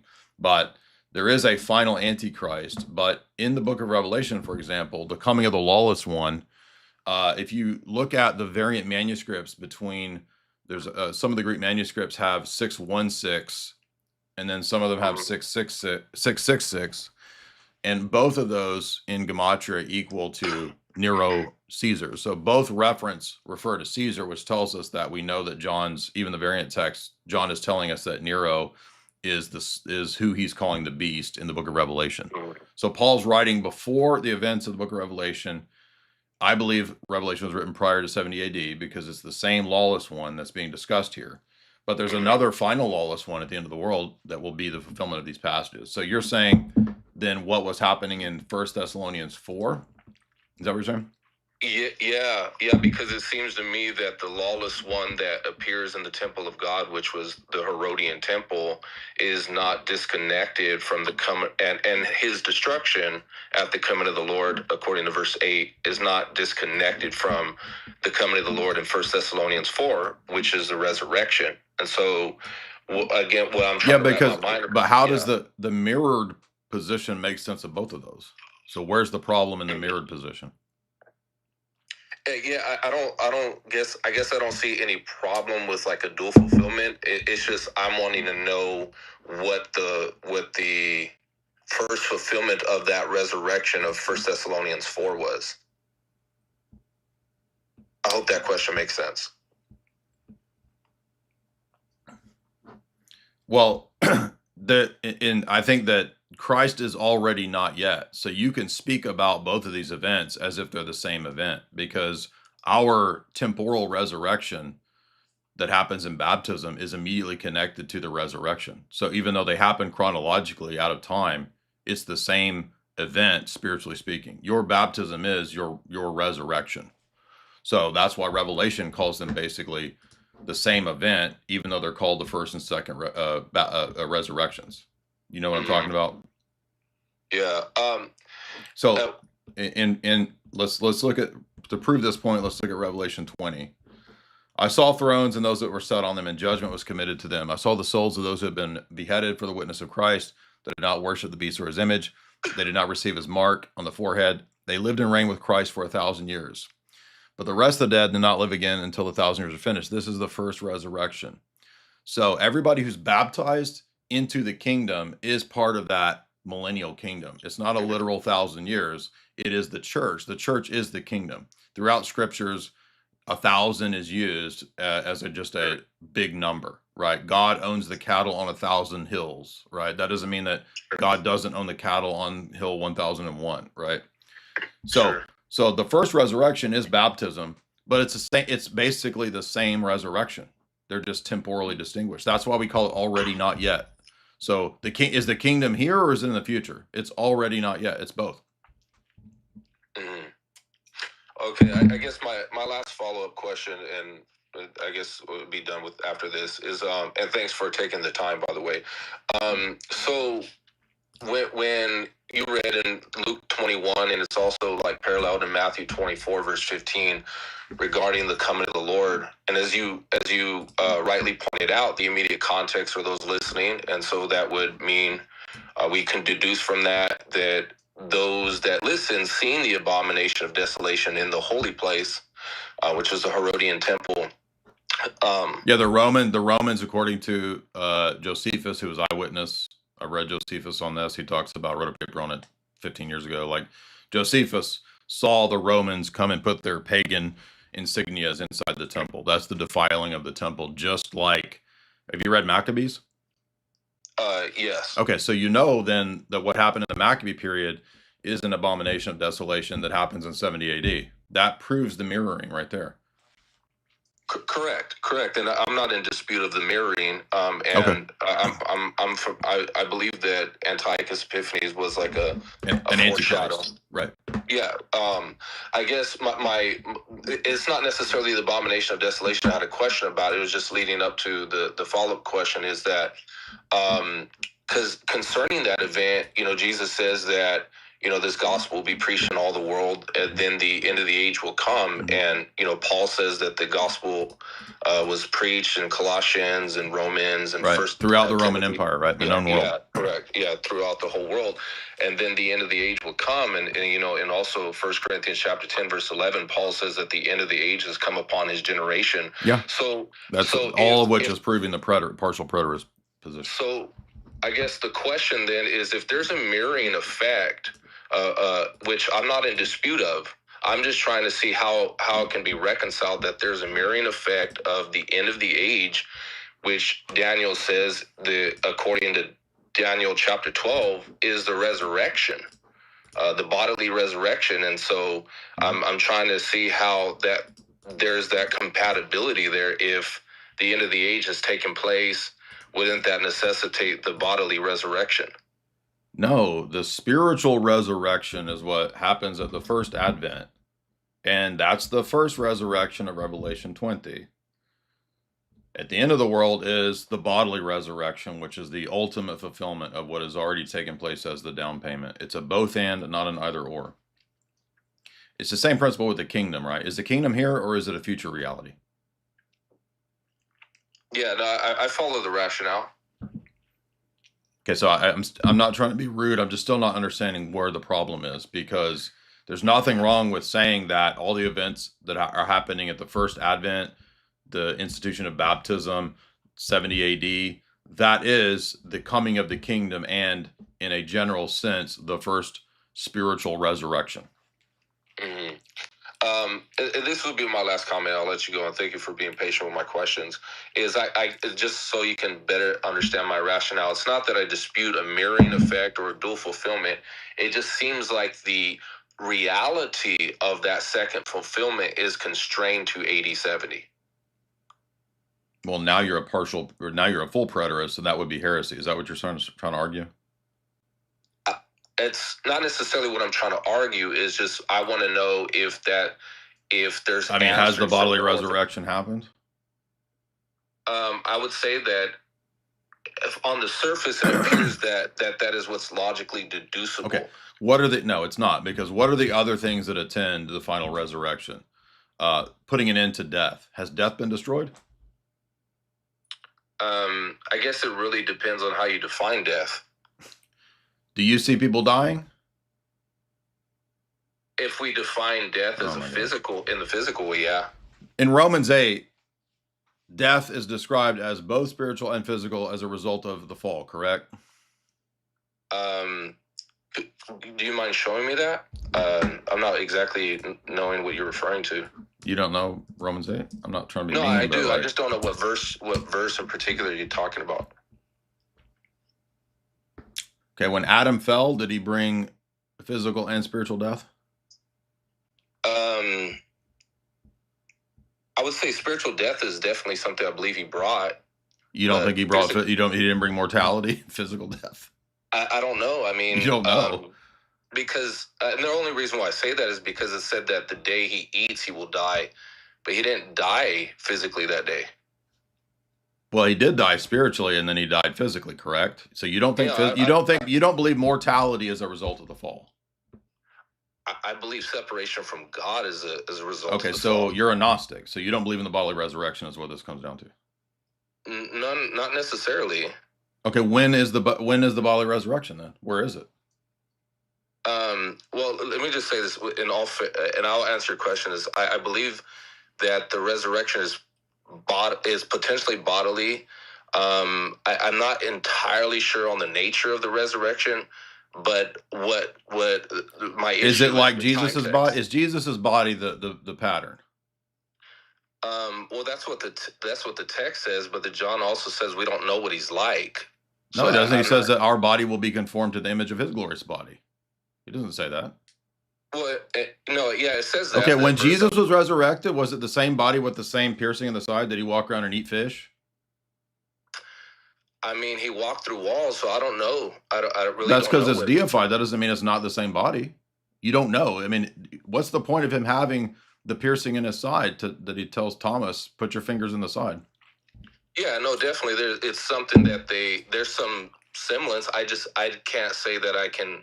Okay, so why are you opposed to all of historic Christianity's teaching of the bodily resurrection? It's not even in question. No, I'm not opposed to it. You literally are opposed to it. You just said all the positions in opposition to it, and you're not aware that Adam brought mortality.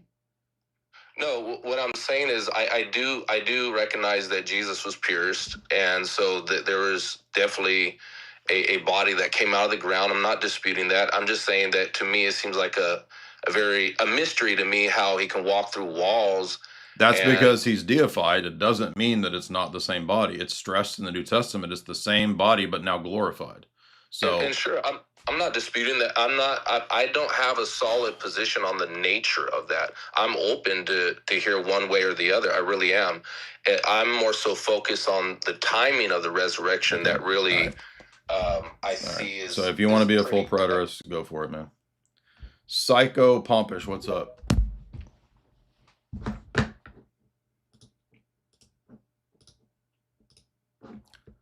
Through one man, death came to all. Bodily death and spiritual death. It's not even, this shouldn't even be it. So it took freaking an hour to get to that. What's up, man? Unmute. Hi, how are you doing? I just have a question going around some Orthodoxy circles. Just be curious to hear your thoughts about it. The question is in relation to the gnomic will. we know that Christ did not possess a gnomic will, but my question is, do you think the Theotokos possess a gnomic will? Thank you. Yeah, every created hypostasis has a gnomic will. That means you will in time. So, of course. Oh, okay. Thank you.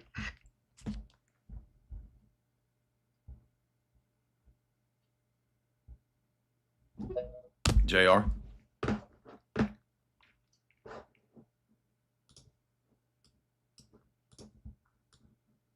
Hello. Hey.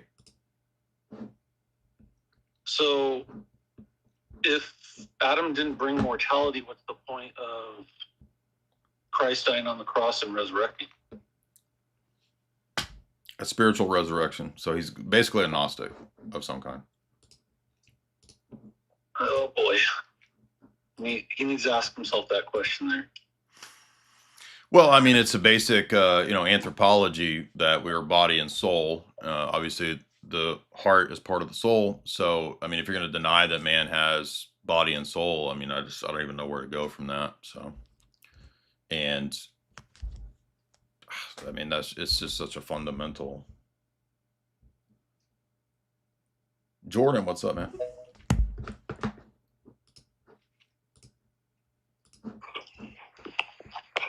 Hey, Jay, can you hear me? Mm-hmm.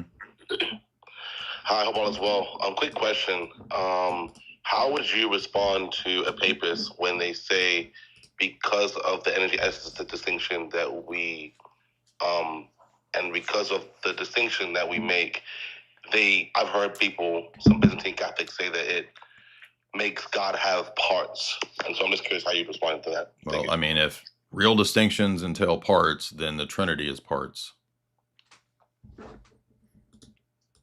Okay, thank you. Yeah, that's something else I've heard from my friends. So thank you so much. Much appreciated. Yeah, I mean, there's a lot of other arguments that could be said, but that one should be just pretty obvious. But I mean, you're not talking to the smartest people. But when you, I'm not talking about you yourself, but like when this comes up, man, it's just like you explain this for 10 years, man, and you just Marcion.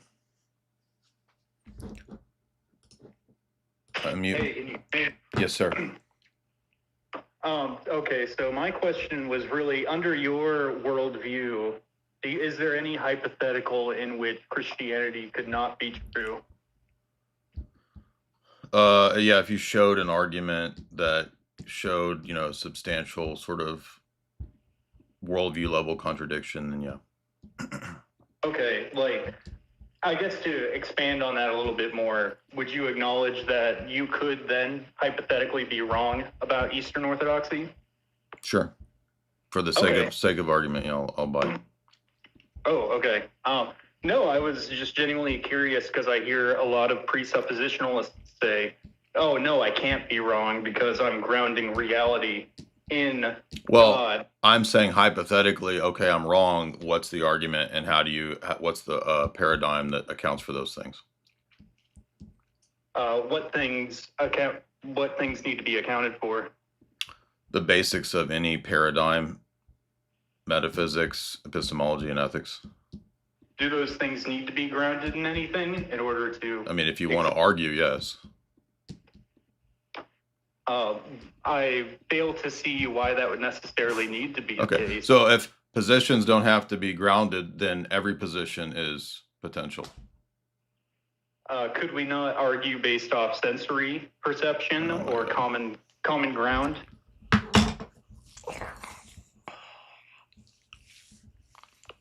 Do you know what justification means? Well, sure. It's like, in a legal setting, it would be the general legal understanding or acknowledgement of something is true. No. What does epistemic justification mean? Not legal grounding. Right. I would say if epistemological justification would be what is your epistemology you're using? What justifies your epistemology? Sorry, that's a bit redundant, but so what's grounding it? So you would say God grounds your epistemology, right? I mean, ultimately, but yeah, there's more to the argument than that. Okay. So you don't think that worldviews have to have epistemic justification, or if you think that they do, it's just, what'd you say, sense data? Well, yeah, I fail to see why I see the practicality of believing in a God, but if our sensory perception is not telling us that a God exists, I'm not saying I'm just a hardcore atheist, by the way. Well, again, so the problem with naive empiricism is that there's way more devastating fundamental problems to that position than theism. So why are we supposed to believe that all knowledge comes through sense data when that proposition and its truth itself cannot be found in sense data? Right. I guess an argument would just be, well, why not exactly? That's not an argument. Right. Well, it's not necessarily a strong metaphysical No, justification. it's not an argument at all. It's just a statement. It's a question. Well, why not? Practicality. It fits my personal preferences better, and the majority of other people. Yeah. If personal preferences can be your justification, then everyone can justify any position with their personal preferences.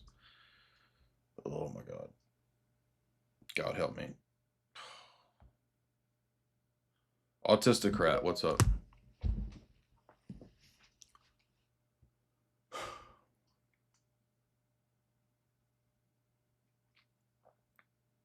Autisticrat, unmute.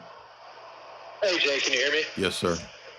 All right, I've just got a few questions on behalf of a Catholic friend of mine. I've tried to explain some of these things to him, but I could only do so much. And he seemed to be really hung up on the problem of legalism, or the question of legalism in regards to how the papacy and the Catholic Church operates today. I'm just reading something he said to me. He says, I guess the big question would be, why would legalism not be continued in the New Testament conversion from, Old Testament Judaism to the religion of the New Testament? What specifically?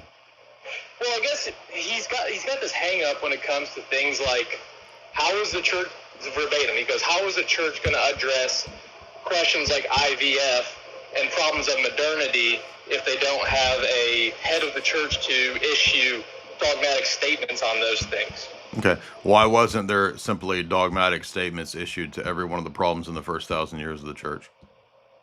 That's a good question. It's a good rhetorical question. That seems to be a big one for him. I was saying necessarily that there is the framework in which the patriarchs and the church structure as a whole can make assessments on things that maybe don't need to be explicitly stated dogmatically. That's kind of what I was saying, and I was tying that into what I understand about oikonomia. But I'm just a catechumen, so I try not to do a lot of teaching. But I said I would, come on and at least ask some of these questions. That way I can get a little bit more. Yeah. No, I mean, I think you're asking the right questions. I mean, I would just simply say, there's all kinds of examples that show that supposed solution doesn't even work. We have a giant section of the Roman Catholics in the last 70 years that completely reject everything that the papacy has dogmatically taught, both in extraordinary and universal ordinary magisterium for 70 years. So where is these simple solutions? Let's talk about the death penalty. The death penalty was part of Roman Catholic natural justice for centuries. It's in the Catechism of Trent. Now, according to Francis and John Paul II and the Roman Catholic Catechism, it is an offense against the gospel, and it is no longer necessary. So these supposed one-size-fits-all answers don't actually, I mean, that's just it's a car salesman pitch. It's like you went to a car lot and there's a lemon sitting there and the guy says, why would you not want a car with all these parts? Look at this car over here. It's got 20 times more parts than your old Chevy truck. And then you get in the car that you just bought and it doesn't drive. Yeah, but it's got a lot more parts. Look at all this. Look how intricate it is. I mean, if it doesn't do what it's supposed to do, then what's the point of it? And by the way, it's the wrong question anyway. That's human thinking. I think we need to have the church structured this way so it'll make it easier. Okay, is that how Christ set up the church? Maybe he didn't set it up to have one single head as a human entity. Maybe he set it up to have himself as the human head because he is the Theanthropos.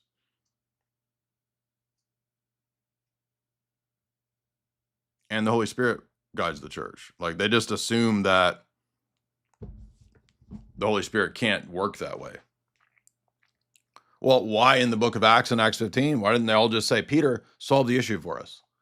If the Vatican I model was the case, they would not have even had the Jerusalem Council. It would be unnecessary. All you have to do is write a letter to the Pope. Problem solved. Rome has spoken, case is closed. Why even have councils? And when you ask Ibarra this, well, the papacy would have had 1,000 papers sitting around, and he couldn't even walk in the Vatican because all the papers. That was literally his response. Alex, what's up, man? Jay, what's up? Hey, how you doing? I'm well. How are you? Good. What's on your mind?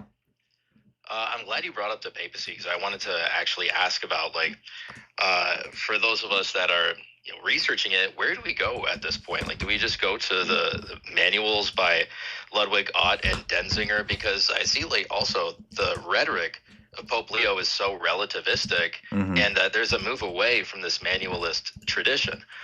So I just wanted to ask, like, what's your take on that? Like, where do we go to find out what Roman Catholics believe? Like, obviously there's manuals and source documents, but it seems like it's they don't even care about the manuals. Yeah, the manuals and the source documents don't even matter really anymore because, number one, we got all the anti-intellectualism and the meme culture everywhere. That's really what it is. So it's an online cult. It's not actually connected to the thing in Rome. They're all pretending that Rome is Bayes and Trad when every day Leo says all the religions are basically one big happy family, and don't be anti-Semitic and anti-Jewish, and have open borders. Like he says this like every day, but we're going to pretend that it's all Bayes and Trad because, oh, there was Crusades 1,000 years ago.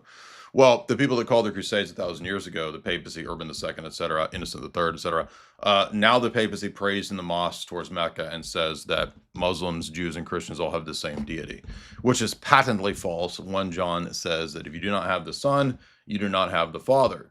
So if you don't have the Father, in what sense, how in any sense do we have, quote, the same God, the same deity? It's all just nonsense. So really the only use of going to the manuals is to refute the more spurgy, specifically sophisticated, theologically interested Roman Catholics. Otherwise, it's not even necessary. So, I would say the 16 Papal Documents is a classic. The Tan Books publication is necessary to have. I would say it's good to have Denzinger. It's good to have, Ludwig Ott. If you want to engage in these apologetics, it's good to have the documents of Vatican II, Dogmatic Canons and Decrees of Trent. That's also published by Tan Publishers. I would get a Catechism of Trent. I'm just looking over there at my book list over there. I mean, I would say those are the apologetic fundamentals that everybody should have if you want to do these kinds of apologetics. Go ahead. The old Baltimore Catechism too. Oh yeah, I forgot about that one. Alex, what's up? Nice.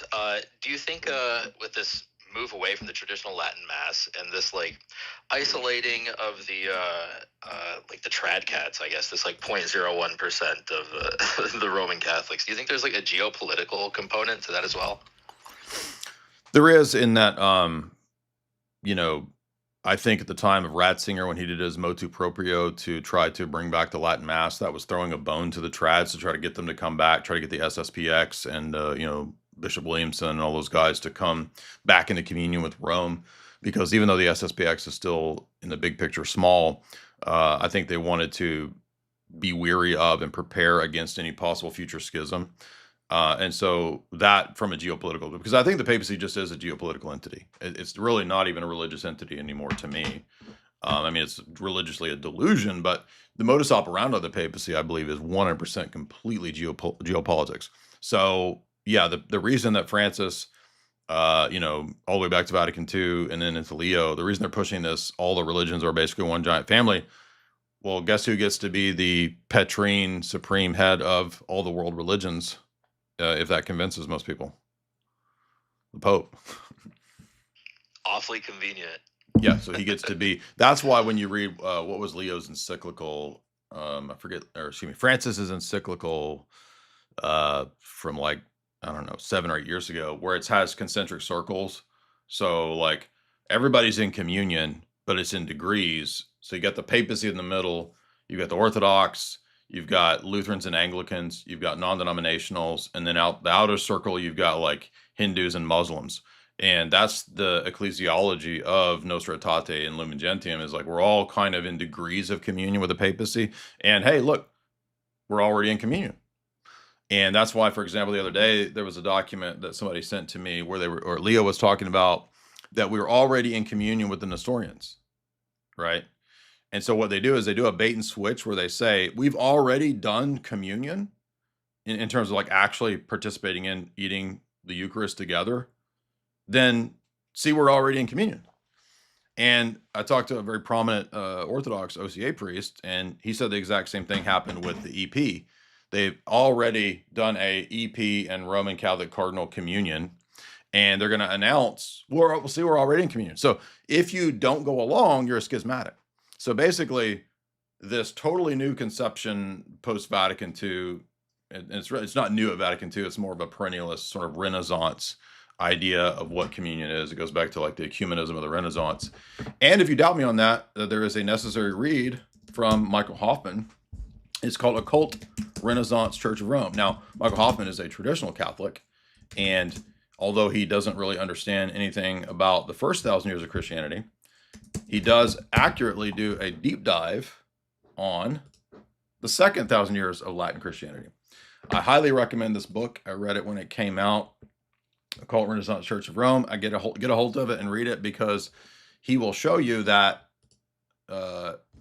essentially all the Orthodox positions and critiques of the second millennium Franco-Papal monarchy are correct. And that's why it's a geopolitical entity. Anyway, sorry, I'm rambling. Go ahead. No, you're good. I wanted to ask, what that kind of puts the Orthodox Church in a strange position. Like, we're protected because we're decentralized, right? But at the end of the day, I feel like if His All Holiness, the Ecumenical Patriarch Bartholomew, if he keeps on going around doing these things, eventually, I think the Orthodox Church is going to have to take some action, right? I mean, it depends on the level of severity, of course, but I feel like there's a pressure. Yeah, there will probably be a schism. Correct. Yeah, which we already see the beginnings of that happening. Right. So, well, all right. Thanks for taking my questions, Jay. I'll see you at the everybody check out meeting. Awesome. Yeah, everybody check out Alex's channel. It's the Alex Soren channel on YouTube. He is doing some great apologetic work. He is a Orthodox lawyer. Be sure and follow him on Twitter. And let's see, Right Wing, what's up? I think the encyclical's Lumen Fide. Is that about the Nestorians? Or are you talking about Francis's? Francis's. It's either Lumen Fide or Fratelli Tutti. It's Fratelli Tutti. That's what it is. I knew it was a funny name. That's the one. We did a podcast on it at the time. I'm trying to think of the name of it. I'll read you what the Nestorian statement said today. Let's see. Shout out to Mello. I think Mello sent me this. Yeah, it says, the address of His Holiness Leo to Mar Awa. Let's see this.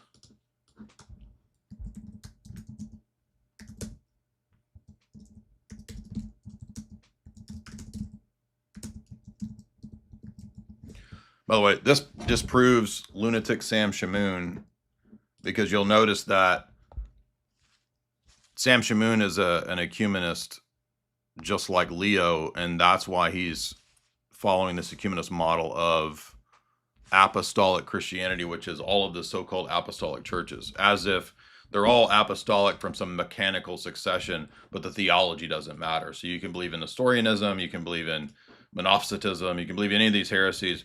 What did Jimmy Aiken say? What did plump booty guy say? The Council of Ephesus, we now know, made an error. Now, notice what happened with this guy. He's so arrogant to go against the Council of Ephesus, claim that it made errors, and then he gets exposed as like a goober. But the root of the problem was this right here. That are being used are spurious. So the church isn't protected in matters of fact. The church is only protected, only infallible in matters. So, voice of reason, says the Council of Ephesus made an error. That's all to back up the idea that we are all in a loose communion. And here's what Leo says right here. Where's it at?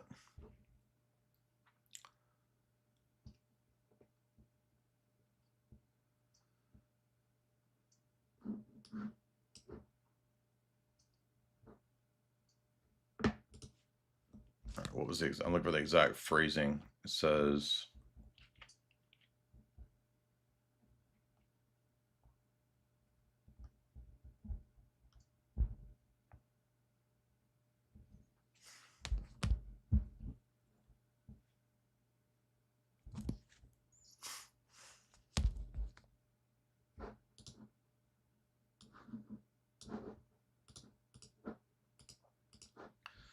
The triptych provided the framework for the successive phases of our theological dialogue. After reaching agreement and resolving 1,500-year-old controversies, enabled a certain communicatio in sacris between our churches. So there's degrees and levels of communion. Did you know that? You're not in or out. You're like, you can be 80% papist, you could be 40% papist. And this new model allows then for all the world religions to be in degrees of communion with the Pope. Isn't that convenient? Right wing, what's up? Hey, thanks for having me up. I just have a quick one. Your segment on Alex Jones, I think it was last week, you were going over the history of Fabian socialism. When doing that research, did you ever come across Tikkun Olam explicitly described or maybe compared to Fabian gradualism? Come across what? Tikkun Olam? Oh, Tikkun Olam. Yeah. Yeah, I think it certainly probably relates to it. It has some at least connection with it, because if you look at the way Moses Hess sees Judaism being the salvation of the world through the establishment of socialism, I think that makes perfect sense. Okay. But you can't, off the top of your head, there's nothing explicitly you've ever seen confirming it from other sources.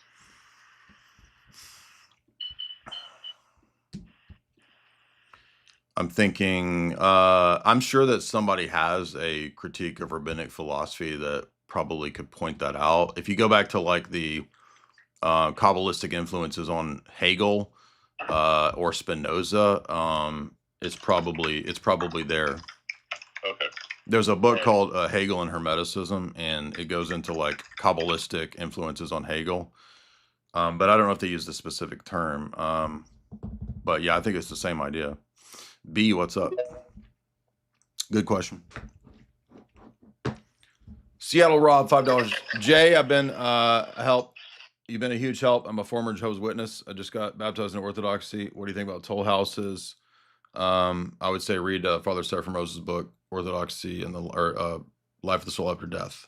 What's up, B? What's up, B? Hey, how you doing, Jay? Just a quick question. Basically, I keep getting stuck in kind of a circular argument with one of my Catholic friends when I'm trying to disprove the papacy. I kind of started him out trying to inform him about the Gregorian reform, kind of leading up to that, and then he'll always revert back to, well, wouldn't you say that the Holy Spirit guides the church? And then I'll ask, well, how do you know that the Holy Spirit guides the church or guides and chooses these popes or whatever? And then he just basically keeps going back to be like, well, you're trying to say that the Holy Spirit whatever. And then I'll be like, well, just because you have so-called continuity doesn't equal divinity. And it just keeps kind of going in a circle. So I don't really know how to explain it any better. I mean, Council of Chalcedon says that clergy cannot hold civil service and cannot be in offices of state. So how are we going to have warrior monks when Chalcedon clearly teaches that you can't have standing armies as the Pope? So how does just saying the Holy Spirit guides the church make sense of that? That's a good point. I didn't even think about bringing up the warrior monks to him. Well, I mean, when you're talking about the Gregorian reforms, that's part of it, right? The reforming popes of the 11th century, all of which are, by the way, are appointed by the kings. So when they talk about papal Caesaropapism, it's actually papalo-Caesarism, because German kings appointed all the popes of the 11th century. And Chalcedon explicitly says that you can't have warrior monks, and you can't be a cleric and have a civil state, much less civil state office, much less standing armies like the Renaissance popes have. Just everybody who's a trad cat should watch the Jeremy Irons Borgia Pope series and get an idea for like what you're actually arguing for. Right. So his follow up to some of mine, because I've tried to have him read like Gaudium et Spes, Vatican I, Vatican II, and his argument back to me is basically saying, well, don't you believe that the church can change with the times or needs to make changes? And I kind of try to does he not know that his own papal documents condemn the idea that the church changes with the times? That's condemned in multiple encyclicals, including Pacendi Dominici Gracious. That's the whole purpose of Pius X's encyclical, is that very heresy. Right, and I've tried to explain to him like temporal supremacy and how his own like their own documents and dogmas are completely contradictory. Like Vatican II is completely contradictory in a lot of ways to Vatican I, and then he just keeps going with the circular arguments of, well, is trying to change to fix those issues. And it just like almost goes nowhere. I mean, so Gaudium et Spes is teaching Marxism and socialism to fix those issues. It's totally retarded. I completely agree. Buy him a copy of The Popes Against the Error. Okay, awesome. Yeah, Popes Against the Modern Errors. Well, thank you, gents. I appreciate it. Popes Against the Modern Errors has. Popes Against the Modern Errors has. I want to show off something that we're all proud of. I got a browser here. Why would he even be called modern errors if it wasn't an error? Because they're going to fix it. Father of Ohio, what's up? Yeah, see, the papacy is adopting Judaism and Islam and syncretism to fix Judaism, syncretism, and Islam. See, it's a QAnon for the trad cats. What's up, man? I'm you. Hey, what's good, man? I got a very basic question as someone who is just getting into all this and is going to be going to a Orthodox divine liturgy. Hold on, can you hear me? Yeah, go ahead. My thing. My bad. What would your advice be? Maybe this is something you got to ask a spiritual father, but what would your advice be for someone that's in like, I don't even know if you like kind of questions, but someone that's has been in a long-term relationship with a non-believer but wants to become Orthodox? Well, I mean, you can still become Orthodox. You're not going to have to like leave your wife or whatever. I assume you mean a wife, but you say relationship. I don't know, but you're going to have to take that up with your priest. That'll be something you work out at a personal level. We see we got a lot of people online. Nachito, what's up, dude? Notice right here, I've got pulled up for you. This is Canon 7 of Chalcedon. We decree that those who have become clerics or monastics cannot join military service or secular office. That means being a king, a noble, a warrior, etc.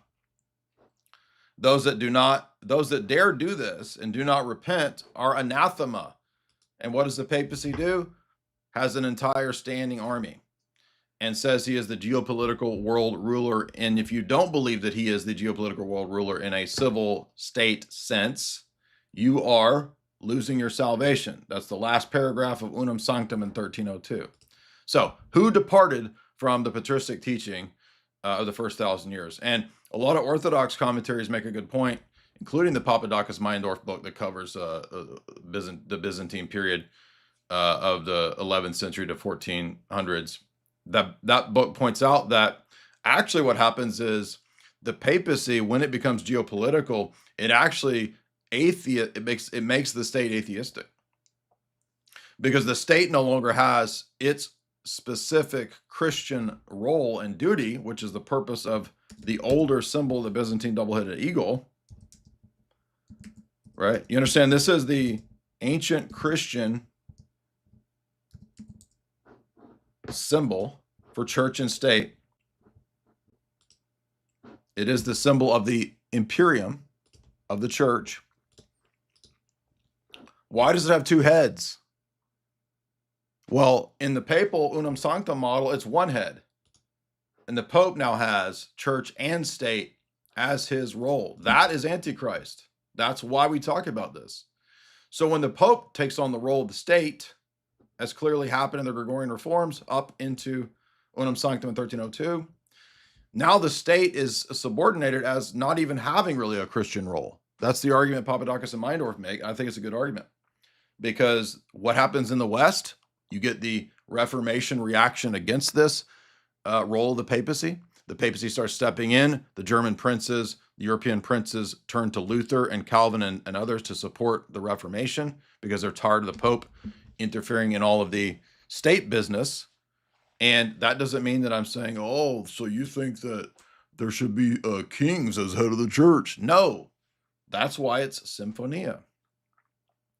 That's the model of the first 1,000 years of Christianity. Did you know there's already a Orthodox, patristic first 1,000 years teaching on the relationship of church and state? It's symbolized in this symbol.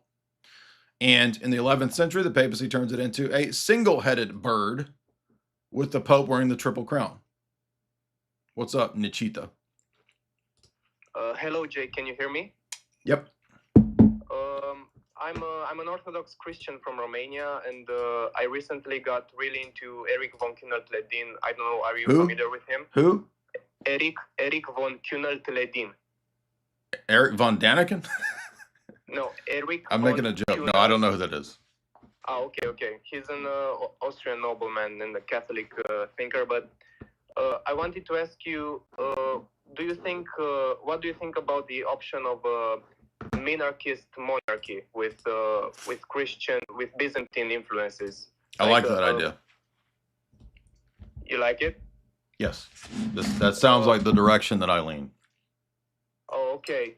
But in this paradigm, don't you think that it is in the nature of the state to continuously expand? I mean, that is a problem, yes. And then there's no easy solutions to that. So how you carve out an exact balance is difficult. There's no easy answers to that. You think constitutionalism is an option, or do you think it's flawed, intrinsically flawed? I don't know. Okay. Yeah, that was my question. Yeah, I don't know if constitutional monarchies usually have a short lifespan, so there is no easy answer to that. Christian Cheney, what's up?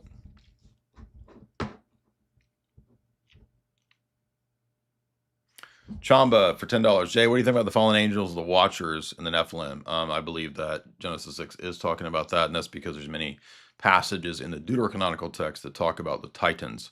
We don't make it an issue of dogma. I don't care if people disagree. You're free to have speculation on that issue, but I do think those texts are talking about some sort of angelic situation. What do you think about the sons of God idea? I get it. I've read all the church fathers that talk about that. I've read, Father Seraphim Rose disagrees with that position. But anyway, go ahead, John. The way to solve that is powdered wigs and quill pens, obviously. Yeah, the founding fathers had magic powdered wig powder. And if you shake that powder out on the constitutional document, it will actually endue it with divine energies. What's up? It has to be parchment paper, though. Oh, exactly. And you have to use a quill pen. If you use a rolling ball pen, it won't work. What's up, man? Hey, Jay, how you doing, man? Good. First time caller, long time listener, man. Excited to get on here. I just had a question coming from Protestantism. Does the idea of praying to saints, does that have anything to do with the divine council and divine assembly and things of that nature? I mean, it loosely relates to that because the communion of saints is the basis of, asking the saints for intercession. So because there is a communion of the saints in heaven, you see that, for example, when David speaks to the heavenly host, he talks to the angels in his liturgical psalms. You see that in Hebrews 11 when it talks about the heavenly city. So yes, there is a connection there for sure. Ethan, what's up, man? Good question. The real issue, though, we're going to have to debate is in Wigzantium or Wizantium, will we be using Lakers hat crowns or caps or will we be using do-rags for the Byzantine eagle? This is the Uyghur Byzantine Empire. We've already begun to construct some of the symbology here, some of the iconography. What's up, man? I'm Ethan. Hey, Jay. I just have a question regarding a doctrine of Orthodox metaphysics. So I'm pretty new to Orthodoxy. I'm coming from a Platonist background, just attended my first Divine Liturgy and catechumen class. So I'm trying to really understand the kind of logic and reasoning behind creatio ex nihilo. So I understand that God creating from nothing doesn't mean that God's creating from, a substance of nothingness, something outside of him, but he's creating from himself. I'm just struggling to see why that doesn't entail the eternality of creation itself. Because it's of the essence energy distinction, it's a specific action that's distinct from other actions. And this is another way to refute Roman Catholicism and absolute divine simplicity, because they collapse the action of God into divine essence, and that would mean that every action is essential and necessary. But God does different actions, right? Walking on water, that was a specific action at a specific time that God the Son did. Methylene blue is not a drug, dummy. Go ahead. Okay, sorry. So I'm still struggling to understand. I have a syllogism here. So if you could point out where I go wrong in that to help just kind of elucidate the reasoning, that'd be great. So premise 1, God's love is eternal. Premise 2, love necessarily expresses itself. Premise 3, creation is the expression of divine love. This is why it's the love that's expressed eternally is in the intertrinitarian relationship between the persons. Creation is a specific action in time and space because God is creating time and space. So it's a different action from, this is why St. Gregory Palamas makes a distinction between the actions that are natural to God or internal to God in terms of the intertrinitarian life versus the extra actions of God creating a world. God does different types of things. And the reason that people usually make this mistake, especially in terms of strict absolute divine simplicity proponents, is because they think that all the actions that God does are identical or the same. God does different things. That's why in the debate between Palamas and Barley and the Barlaymite, he says, why does it say in Genesis that he rested from his works? Well, that means he didn't continue the action of creating. But generating a son is distinct from creating a world. That's why when Athanasius debates the Arians say all of God's actions are the same, and so creating the world is no different than creating his son or generating a son. But the whole argument Athanasius makes is that generating the son is not the same action as creating a world. Okay, so the Trinitarian is an act of God's love. And so Inter-Trinitarian life is the generating of the Son and the proceeding of the Spirit through the Son. So that is the same move that the energies have within the triad. Thus, the Father eternally loves the Son in the Spirit, etc. So there's a triadic movement of the energies, and that's why love is not dependent upon the created order. But if you're a Muslim or some form of Unitarian, then God exercising these attributes does require a created order. So the Trinitarian together creates. Is that expressed as like an overflowing of that love, or where am I going wrong there? I mean, Maximus says that, yeah, God created out of his own goodness. So that's basically right. But so is that necessary? No. No, he created by will. Okay, but the nature of God is to create. No. And love. Okay, so it's a power that God has, but God doesn't have to create. God has all kinds of infinite. Basil says the energies and powers of God are infinite, but that doesn't mean he has to do all those things because he's a being with free will. Okay, so maybe I'm just confused on what we mean by love. So what is the Eastern Orthodox definition of love? Love is the divine energy that the Trinitarian persons all share for one another. It is a self-giving life within God. Okay, so if it's self-giving, that necessarily entails that it's giving to something. Right, so the Father gives to the Son, the Father gives to the Spirit, and all three persons experience and have love for one another. Okay, so is creation an act of love?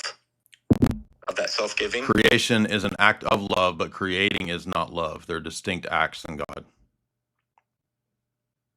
Interesting. Okay, so you're saying creating is not love, but it is an act of love, and love is self-giving. Yes. So Palamas says all of the energies are unique, distinct realities. They're also all one, but they're also multiple. So the energies are one and they are many. They're one and they're infinite. That's the Orthodox teaching. Okay, so according to Platonism, right, they often assert that emanation is, divine necessity. Yeah, that's why we're not Platonists. And if you read St. Gregory Palamas and if you read St. Maximus, they specifically address the Platonic arguments that God creating the world is not emanationism. Right, and so I'm trying to understand Orthodoxy here, and from what I've learned, and you can correct me on this, it says that creation is a gift, and it is done out of an act of love. Is that true? Is that how you see it? It's a gift? Yes.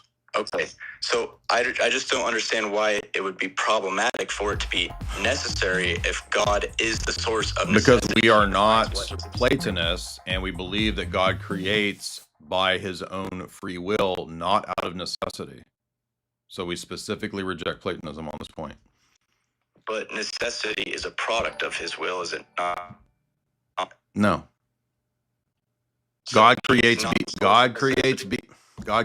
beings who possess free will.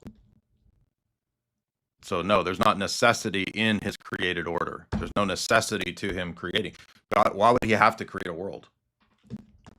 Well, because he's that's an expression of him, and maybe there's. Why does he have to express himself? He has no lack. He has no need. Right. So necessity is, from the Platonic standpoint, that which is and cannot be any other way. And so that is the kind of framework that God would lay out. No, see, you're just making all these leaps that the divine. We're made in the image of God, right? Do you have to build a house, or is that an expression of something proper to human nature that you will to do? The latter. Right. So in the same way, Maximus says that the divine ideas, the divine principles and archetypes of the created order, they're called thought wills because God doesn't have to do them. For example, there's all kinds of worlds that God could have created, but he didn't. He created this one. And that's because even though God has in his divine mind all of the infinite possibilities of all of the, other worlds that he could have created, he chose to create this world. And that's an action of his will and choice, not out of any necessity or emanationism. So you just need to rid yourself of all the Platonic presuppositions. Okay, it just seems like a kind of voluntary power, voluntary will, kind of like, can God create a rock so heavy that he can't lift, right? That's not a good question to ask about God.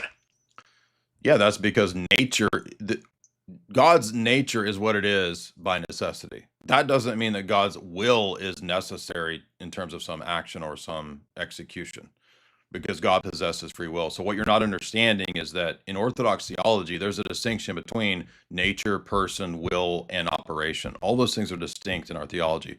Platonism collapses all those things, hence why it believes in this sort of necessitarianism. Okay. So this is a matter of ontology, is what you're saying. So God, transcendent aspect of God has ontological primacy. Then what? It's will. The divine essence is unknowable. God's nature is unknowable. What it is by necessity. It can't be otherwise. But we don't know the divine nature. All we know is what God reveals about himself to us in an energetic, operational way. Okay. But I'm still one last thing. I don't want to take up too much time. I'm still struggling to see how necessity is an issue here if what is necessary is what God expresses. Because it's not. You just keep saying that, and it's not. I'm denying that. So is necessity not the product of God? No. In order for there to be how could it even be a product? It's not a product. Okay. It's an eternal form of God. No, of divine necessity is not an eternal form. All we're saying is that God's essence is necessarily what it is. The persons are necessarily what they are. That doesn't mean that God is constrained by necessitarianism. So that's two different things. Okay, but in order for there to be a creation, there has to be defining limitations, right? Yeah, God set those limitations according to his will, what he wanted. So that's all I'm calling necessity. That's not necessity. That has nothing to do with necessity. Okay, how does it not? What does it have to do with necessity? Let me ask you that. I already stated that God's essence is necessarily what it is. That's all we say about necessity. And I'm saying it is what it is. The divine essence can't be otherwise. In that sense, it is necessary. It is what it is. That's the same definition that I'm working off here. That which is and cannot be any other way. Well, that's not all there is to God. God is also a personal being. Person and nature are distinct in the divine triad. And so God wills to create as he so wills. He didn't have to create a world with Thomas Aquinas, but he willed to. Okay, are we able then to it's say not why necessitarian. Okay, are we able to say why God is personal without invoking necessity? No, that's just how he's revealed. Why God is that way, nobody knows. So we can't prove that God is personal other than just okay. I think there's two. Okay, here's what's going on. There's two different senses of necessity. There's a volitional necessity or a kind of deterministic emanationist necessitarianism. That's different than the category of something being necessarily what it is. So, for example, could God be personal and then not be personal? No. He must necessarily be personal. That is different from volitional necessitarianism or some sort of determinism. That's what I'm combating. You're flipping between two different definitions or senses of the word necessary. No, I agree with your prior definition there of necessity. So this is where my problem comes into play with the eternality of creation. If God's love, there is no eternality of creation. Love is not created. Love is an energy that the three persons of the triad eternally have. You keep confusing love with creation. They're two different things. Okay, hold on. Can you follow my line of reasoning here for just a second? Okay, so if love is self-giving, right? That is the definition of love here. And then creation is an act of that love. Again, you're collapsing different actions into the same act. Because God loves, he loves the Son eternally. That does not mean that he also eternally creates. They're two different actions. This is the debate that Athanasius has with the Arians. Two different types of acts. You're collapsing the two acts together. Just because I said God loves his creation, it doesn't follow from that the act of creating is eternally synonymous with love. They're different. There's distinctions. Okay. All right. I won't take up any more. I mean, explain. I want you to hone in on what about that is unclear. Okay. So you're saying there's different acts? Correct. That doesn't really solve this idea of creation being non-eternal, it being a kind of temporary, because they're different acts. One is a temporal act, the other is eternal act. God doesn't have to do everything eternally. Okay, but they come from the same root impulse of love, right? Let me ask you this. Did God create Jesus, or does he maintain the Son through his love? Is that a different kind of love that he then uses to create the world? God doesn't create the Son through love. There's no will when it comes to the Son. The Son is an eternal generation of the Father's nature. It is not by will. So you keep confusing you're making Arian arguments and Neoplatonic arguments when that's not our position. And the only way your argument works is to collapse the energy of divine love into the action of creating. And I keep saying that in our theology, there are different things that God does. So that seems to be the problem. And you're saying, yeah, but God's eternal. That doesn't require that every action of God be eternal. Okay, but the Trinity is eternal, right? And it's dependent upon God's nature, you said? Well, the Trinity is three persons, and they all share the same nature. And yes, they, in that sense, have that nature necessarily, but that doesn't have anything to do with God's will. There's a distinction between nature, person, will, and effect. You just keep collapsing them. Why should I think they're all collapsed? Why should you think they're all collapsed? Well, I guess this kind of turns it to more of a Trinitarian argument here. So the Trinity, it exists prior to creation, correct? Yeah. Okay, but God does not exist prior to the Trinity because they're one and the same. The word God is just a generic term that can refer to all kinds of different things. For us, it picks out primarily the person of the Father. Okay, so the transcendent aspect of God, which I assume would be the Father. No, it's the divine nature. It's already said that. Okay, sorry. The divine nature, that is the transcendent aspect of God. Is that ontologically prior to the Trinity? There's no ontological priority in God because it's an eternal, simultaneous reality. There's not ontological priorities. So you're saying because it's all beyond being? It's not all beyond being. Everything that you're arguing is Greek dialectics, and we reject Greek dialectics from the outset. So maybe it would help to say from the outset, we don't do either or dialectics like Greeks and Hellenic metaphysics does. These are, God is not more one than he is three. He's not more essence than he is person. They are eternal, simultaneous realities. Okay. All right. I'm okay with that. But let me just ask you one question. Unless you want to be done, then we can be done. But I do want to know, with the Trinity there, is there any way of understanding the Trinity without special revelation? No. Okay, so it's dependent upon special revelation. Correct. And I'll give you, there's a paper that's really good that is basically about your question. And it's called, it's at academia.edu. It's really easy to access. It's free. It's called Plotinus and Eunomius, a parallel theology of three hypostases. And it's basically pointing out that Cappadocian and Athanasian Christology is premised on rejecting the Neoplatonic presuppositions that you're arguing. Right, and so it's trading it out for Orthodox presuppositions. Correct. Okay. I do have a book, Understanding or the Mystical Theology of Eastern Orthodoxy. It kind of gets into the difference between Plotinus there and the Church Fathers. a great book. It's a great book.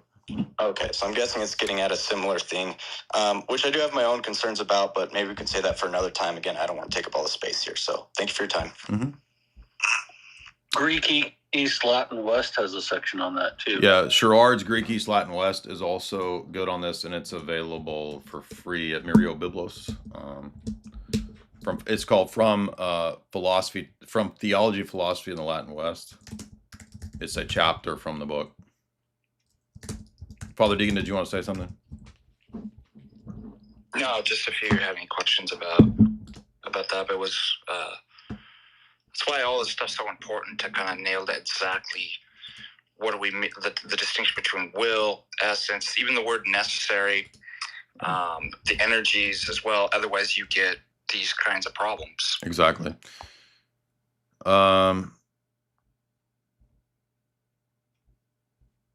Nothing so.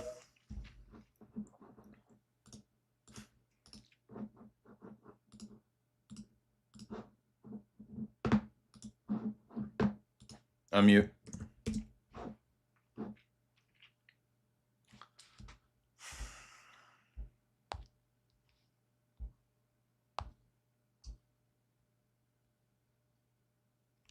Charles Lambos. By the way, I want to remind you guys before Charles Lambros comes on that we have a book signing tomorrow in Tampa. If you're in the Tampa area, you are welcome to come. It's a free book signing at the Harley Davidson OCC Chopper Place. What's it called here? OCC Roadhouse and Museum in Clearwater, Florida. That's basically Tampa. And I will be selling and signing books tomorrow starting at noon. And then we'll be hanging out there. You can come chat. You can come debate. You can come get books, get your books signed, whatever. And then we'll have the costume party that evening. Jamie will be dressed up as a specific David Lynchian universe person. Charles Ambrose, what's up? Hi, Jay. So regarding heresies and ecumenism in the Orthodox Church, are you aware of the term apodychisi in Greek? The what? αποδείχηση. I can't tell what you're saying, man. So the term, I don't know the term in English, but it's when an Orthodox suspects that his priest or bishop falls into heresy or preaches heresy openly, they can stop commemorating or cut communion with their bishop.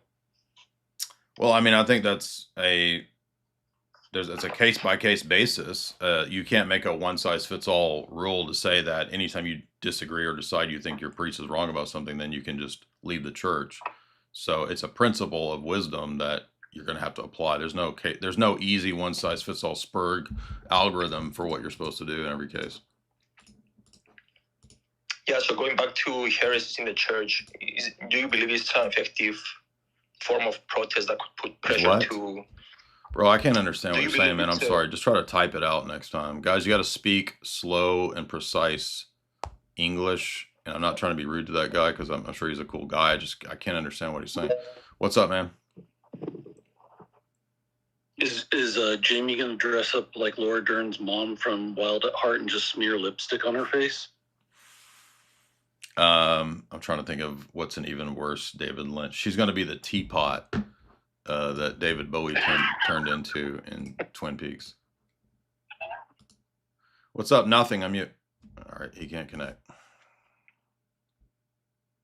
Alex, what's up? Alex P. Keaton, what's up?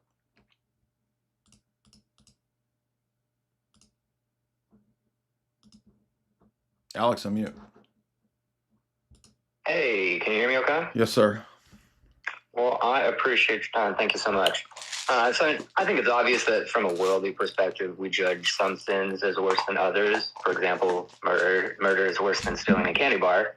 And I think that all sin makes us unworthy of God's grace. But can I just get your opinion, or can you educate me? I mean, within Scripture, there's many places where it's stated that obviously some sins are far worse than other sins. Okay, so in God's eyes, all sin is not equal. Correct. Okay, well, I appreciate your response to that. I mean, if you don't... If you read Ezekiel, for example, God says, I will show you worse abominations. And he says, and I will show you even worse abominations. I will show you even worse abominations. Jesus says that harming children is the worst, and you should immediately be put to death by the state, not personal vengeance. I mean, there's many, many examples of, read the Old Testament, and he was worse in his abominations than his fathers before him. So, yes. That makes sense. Well, I appreciate your time. Thank you so much, Jay. Good question. That is a question that comes up quite a bit. It's true that in one sense, yeah, every human being is a sinner, but that doesn't mean, oh, well, every sin is the same. That's not true. Julius, what's up?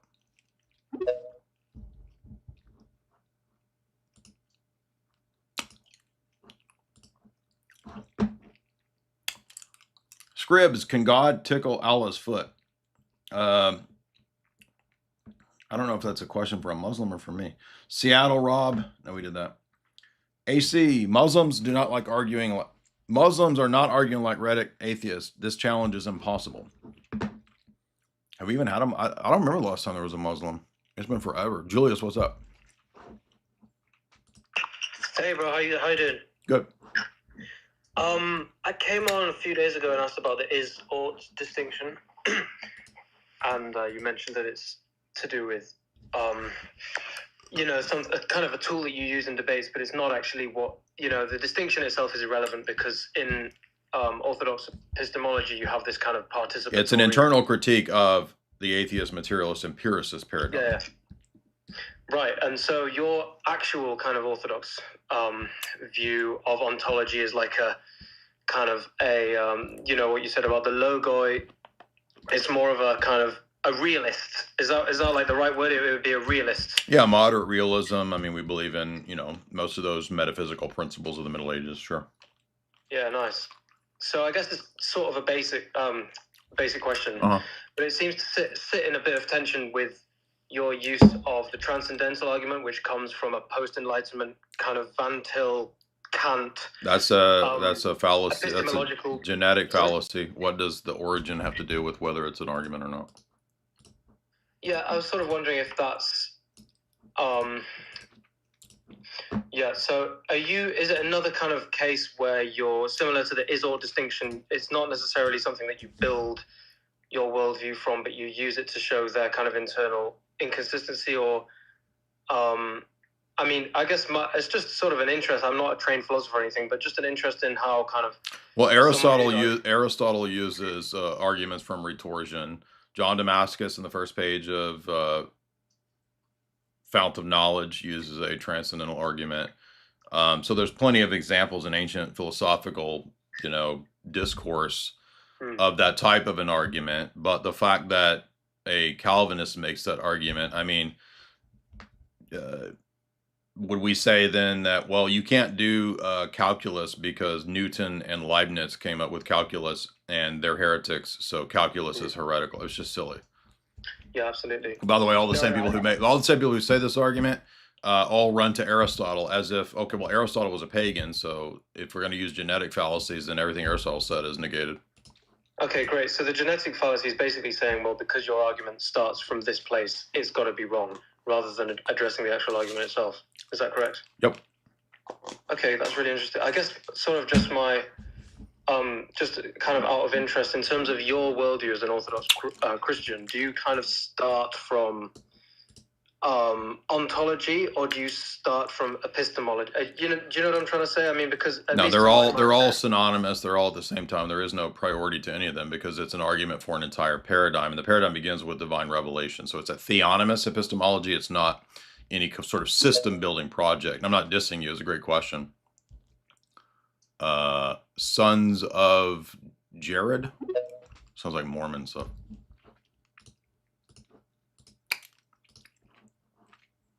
What's up? Sons of Jared, how you doing? Good.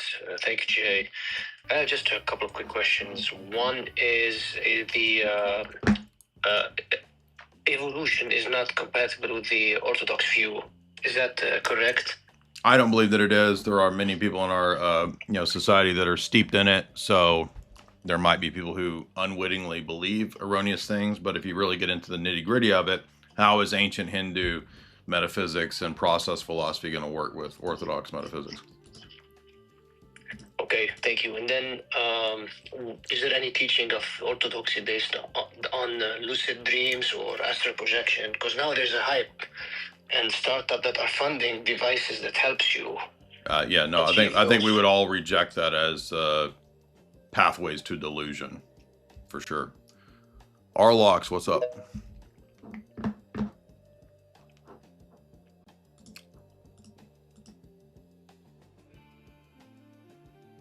Unmute. Arlox, unmute.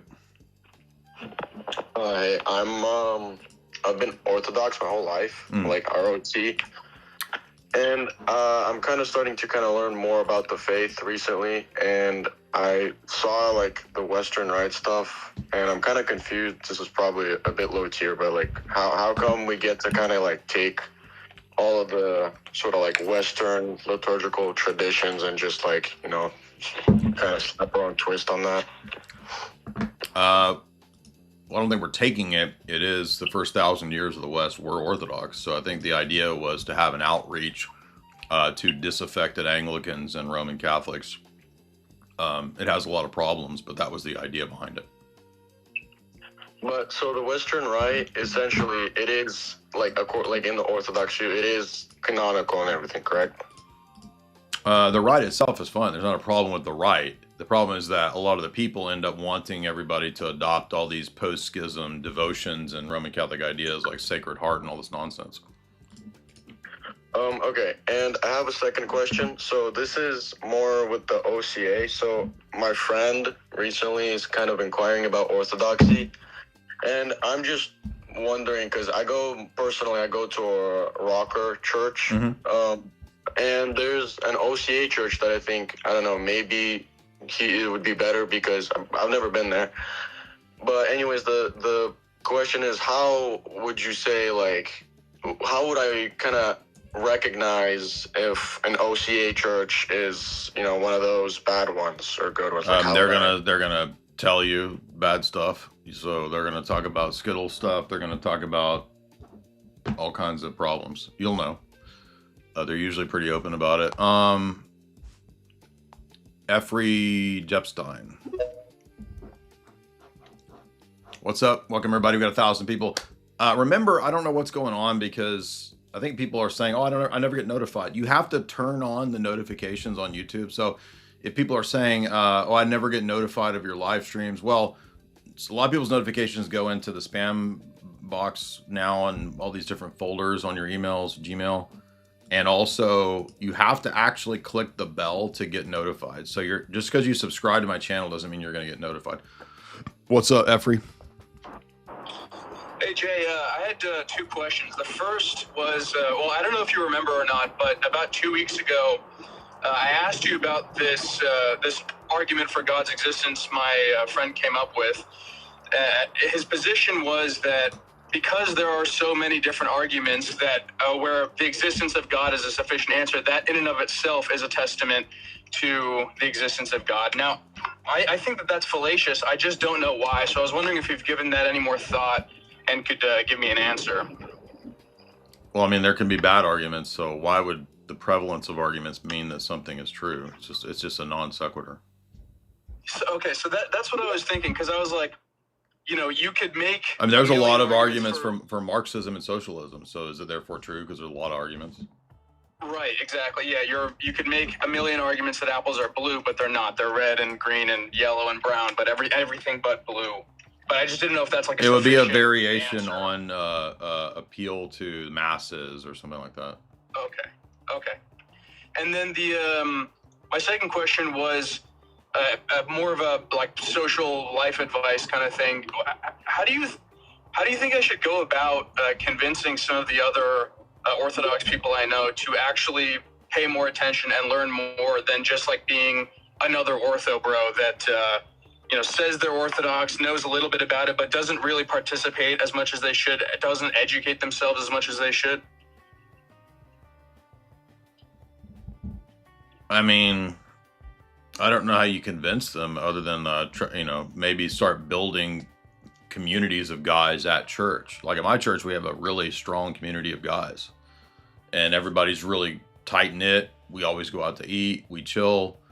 So we have a good dude community there. So there's actually masculine sort of support. And I think if you kind of build that kind of stuff, that'll motivate guys to come to church and be involved because, you know, you can't just identify yourself as something online without actually having the community. That's not what Orthodoxy is. Frankish Melkite, what's up? How are you doing, Jay? Hey. Hey, I had a question of, this would fall under the lines of Protestantism. I was just kind of curious to hear your opinion. I've been really focusing on reading the epistles lately, and I was wondering from your exegesis and your opinion, from an Orthodox standpoint, what place does the letter to the Romans, say like the letter to the Hebrews proving that Christ is uncreated? I was curious of, in your explanation, kind of what is the place of the letter to the Romans in Orthodox exegesis? I mean, all of Paul's epistles play a key role. Are you asking what's the main thrust of the article, like I argued with, or of the epistle, like I argued with Hebrews? Yeah, because to me, reading the letter to the Romans, to me, I kind of deduced that it's in largely arguments against Judaism. Yeah, absolutely. Yeah, a big one I noticed was, I think it was Romans 7, where Paul was talking about being a Jew is an inward disposition and the circumcision of the heart. And I was wondering if you have any background knowledge of, for instance, do you think it was because the Church of Rome at that time had an issue with Jewish Christians Probably. teaching, putting an emphasis on the Mosaic Law? Because I just find with that issue dominates the, you know, Acts first century church. Right. I just find, and the reason why I asked is that I would say the absolute most poisoned well from the Protestants in the Bible is the letter to the Romans. I think you're right. It needs to be addressed and explained, or kind of gone over in an Orthodox way. Maybe I'll try to do that in the near future. We'll try to get some, Orthodox, theology guys on, maybe Dr. Branson or somebody, or, guys that have a history of understanding Judaism and Protestantism and, Orthodox theology and Greek. So that's actually a really good idea to eventually get to that, because, this is a huge sticking point, especially for Protestants. And so to have like a, solid exegesis or lecture series or something on Romans would actually be hugely beneficial for us, I think. Christ is King, what's up? Bobby C, I bought your red book, and I bought it with Bitcoin the other day because the cover looked cool put together. Yep, thank you. You can also, of course, at the website, you can buy with various cryptos and Bitcoin. If you'd like to purchase any of the books, you can purchase them with crypto now at my site. And also, Esoteric Hollywood 3 is out. And if you come to our event in Tampa tomorrow, you can get your copy and get it signed. Christ is King, what's up? What's up, Jay? What's on your mind? So I just want to say something real quick. With the Byzantium Empire, I think it would be more fitting if we had uncreated do-rags. Okay. We'll try to put that on top of the bird head. Yeah, and I think you should also be the tyrannical reigner. Okay. And I'm not going to be, I'm not the emperor, I'm the tyrannical reigner. I like his ideas. I like where he's going with this. That's what I'm all about. Wanderer, what's up? We got that Byzantine Empire, boy. Wanderer, what's up? I'm you. Hey, Jay, can you hear me? Yes, sir. Can you hear me? My bad. Yes, what's up? All right, sorry. So the last time we were talking about practical idealism, and I was just as I was reading that book, it was talking about paganism, and I see like lately there's this big pagan revivalism, especially with these mob groups, right? And I guess I just wanted to ask you, what would be like a good argument or a good critique against paganism, or maybe any books that you can recommend? Well, it's funny you said that, because remember when I debated Boglord Dave and the Priest of Apollo guy years ago, I told you guys back then that this was going to be rising in the future. And I said it would be allowed and promoted by the system, and everybody talked about how stupid I was, and they made fun of me, and they said, oh, what a retard I am, and all this on and on and on. So conveniently, I actually have already done multiple live streams for you guys on the topic of paganism, and we will have to continue to do more, because there's the Boglord Dave debate, and then let's see, pagan, Jay Dyer. I did a whole stream, right? Top 10 reasons paganism is false 4 years ago. Jay Dyer and paganism. Paganism and atheism debate, right? So there's a crap ton on here already, right? But I'm happy, and I'm sure we will have to rehearse all this. I'm not dissing you, but like, apparently it just doesn't even matter that you covered something 20 times in the last 5 years. You have to cover it every day, or no one notices, cares, or even thinks about it. If you didn't do a specific debunking today, it doesn't exist and you never did it. That's just, I guess, how the internet is now. Simulation theory and the pagan gods refuted right here. And you see me in my metalhead gear, which these idiot online cult people, oh, look, Jay's cross-dressing. I'm not kidding. Like, because I dressed up and did a skit, they try to say I was cross-dressing. I mean, I just, like, people are so stupid, man. It's so... Oh, the new thing that they're coming up, you'll see more of this. The pagans are arguing against Christianity through Theology. So they don't believe in Omni God, is what they say. So watch out for that. We had some pagotards come on and try to debate Chase and I the other day. Okay. Now, guys, I'm going to have to go ahead and let you guys go. Appreciate you calling in. I'm going to get to these super chats here, because we have to go to Tampa and do the book signing tomorrow. It's going to be a lot of fun. This is going to be more of a chill stream, or a chill situation at the book signing in Tampa. made by Jim Bob's audience. Shout out to all of the Jortlandians. Welcome, Jortlandia. Hi, on Jack. Jay, do you know about pragmatism? It's the dominant philosophy of the elite. Yeah, we've discussed pragmatism. Maybe we should actually just do a stream with FDA just on pragmatism. Hi, on Jack. That's actually a good idea. Caesar Lugo, $5. I took my family to an OCA parish. We're all going to be catechumens. I don't know much about issues in the OCA. What should I look for? I mean, if you see, you know, just the typical lib stuff, that's it. Bob C, $5. Bought the Red Book with Bitcoin. Thank you. AC, $10. You should debate Father Stephen Young on Twin Peaks, and then Kyle can make an anime version of this debate. That's a good idea, AC. Appreciate that. CK, $20. Are you planning a debate review stream for the Tim Gordon debate? Not really. I don't think it's necessary. I mean, it was such an exhausting 4-hour exchange, and I pretty much made all the arguments I wanted to make. I don't really feel like there's much that needs to be clarified, or, oh, I didn't get to this part or this or that.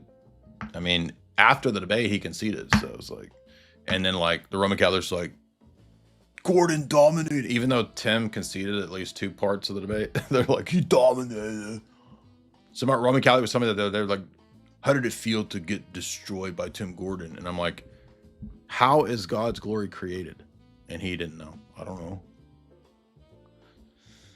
AC, when the Pope says all patriots go, they gerrymander into Groyper papacy. All patriots go. I don't understand the comment, AC. When the Pope says all patriots go, they gerrymander into a Groyper papacy. 10% of America in a world religion, and Africa first, Cardinal Sarah. You're saying that they think that Cardinal Sarah.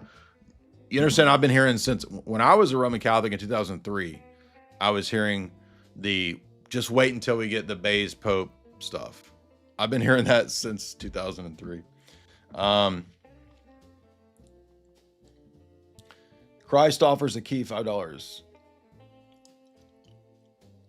You should look into Unseen Realm by Michael Heiser. I'm familiar with it. He used to be a subscriber to my website for many years before he passed away. JB, $2. God has potentia.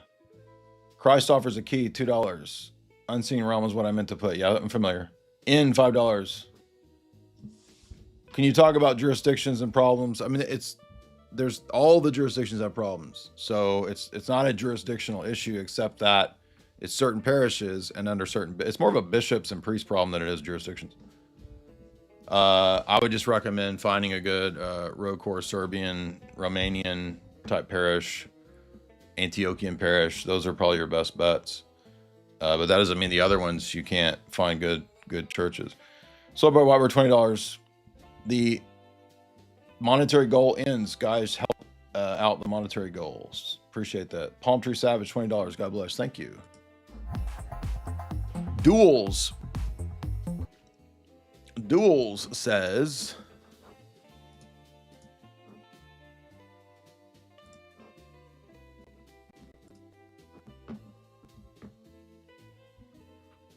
I forgot. Yeah, Jeem did a good debate too, by the way, with the pagan goofballs. Forgot about that. That was a while back. Duel says, my parents are making us talk to a Catholic priest. Why would they make you? My fiance is interested in Orthodoxy. I'm nervous. It'll end up in a debate. I got a bank of the arguments. I watched a lot of your videos. Do you have any advice? Just be calm and collected and as cool as you can about it. But why would your parents make you talk to a Roman Catholic priest? Maybe you're a younger guy or something. But I mean, if you're an adult, you can make your own decisions. Daniel, $10. If the persons of the Trinity share an identical mind, how does this reconcile with each of the persons having self-identity? The Father knows he's the Father, but he doesn't have the same mind as us. Because that's the difference between what's common by nature and the mode, right? So this is where mode in theology is very important. So even though they have mind as a natural property, the way that mind exists is in the mode of the 3 persons that have it. So there's the Son has a unique instantiation of that mind. The Father has a unique instantiation of that mind. The Spirit has a unique instantiation of that mind. So it's a 3 in 1, you could say, in the sense of all of the mode in which all the natural qualities exist. Does the Son know that he is the Father? He's not the Father. So you're confusing nature with mode. By the way, a lot of the heresies are based on confusing nature and mode. Christ offers a key. No, we did that one. Excuse me.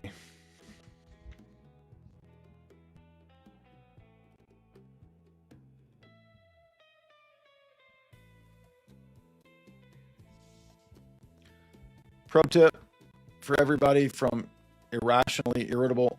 If you work around people that use pouches and need to spit, get a 5-hour energy bottle. It's in your pocket.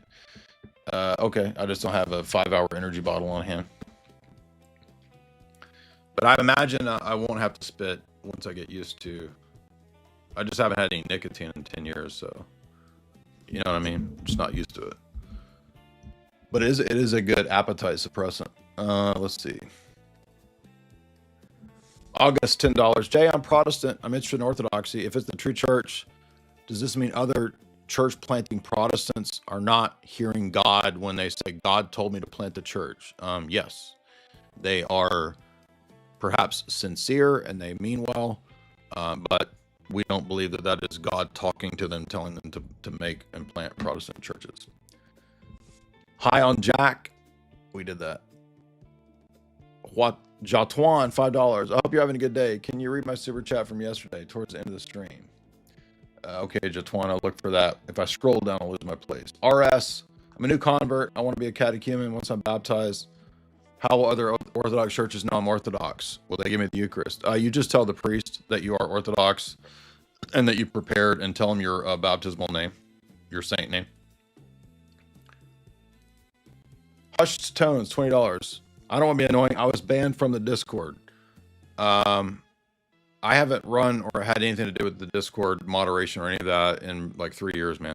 So I'm not trying to be rude to you. I don't have anything to do with that. But we can ask Chase to unban less time than you think is the username. So if Chase hears that, or Hush Tones, just reach out to Chase and say, hey, I sent Jay a super chat and you can appeal the ban. Thank you for that, Hush Tones. Dodo, $5. If the Catholic Pope was to concede Orthodoxy is true, would that mean that the Vatican City and wait, let's start over. If the Pope was to concede Orthodoxy is true, the true church, and declare Catholicism heresy, what would happen to Vatican City and all the Catholic Church real estate? Would they become properties of the Orthodox Church? No. I mean, Vatican City is an independent city-state. I think that the people that really run things would actually just get rid of that so-called Pope. I mean, there's too much power, money, and globalist influence behind the syncretism of the Vatican II movement to just sort of give it all up because there's some sort of wayward guy, which that'll never happen, by the way. You don't get elected to the Pope unless you're, already on the establishment's payroll or compromised. Just look into the CIA involvement in the election of Paul VI, for example. To Prosi, $5. Can it be said that Platonism is a synthesis of paganism, the pivotal root of all heresies? Yes. Pretty much, especially for the first, 8 ecumenical councils. They're all pretty much predicated. Thomas said that Platonism is Satanism. Pretty much, yeah. At the beginning of the triads, he says that. AJ, $5. Are there books that you recommend about the prophecies of Daniel? I don't know of a specific book on Daniel, but I mean, most partial preterist commentaries will touch on Daniel 9.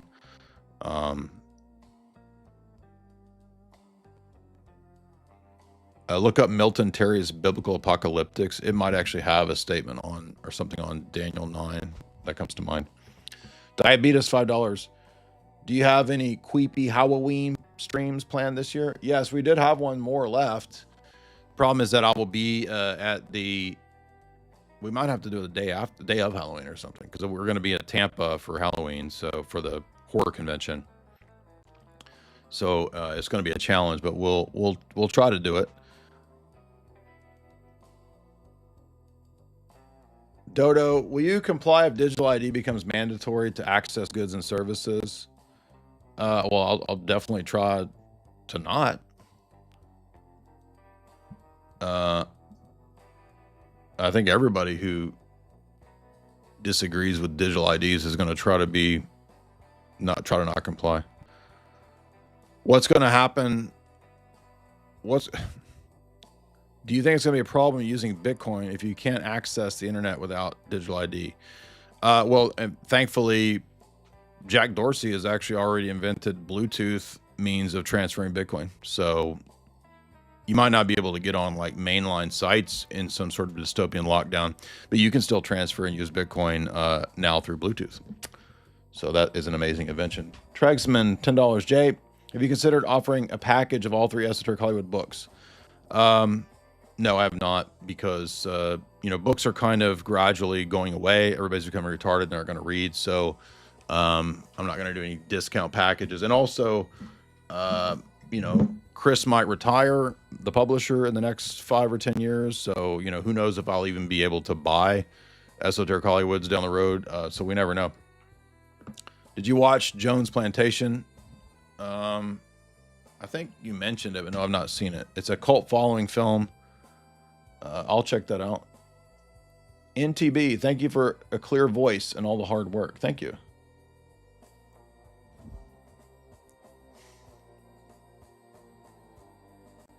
Ryan, $5.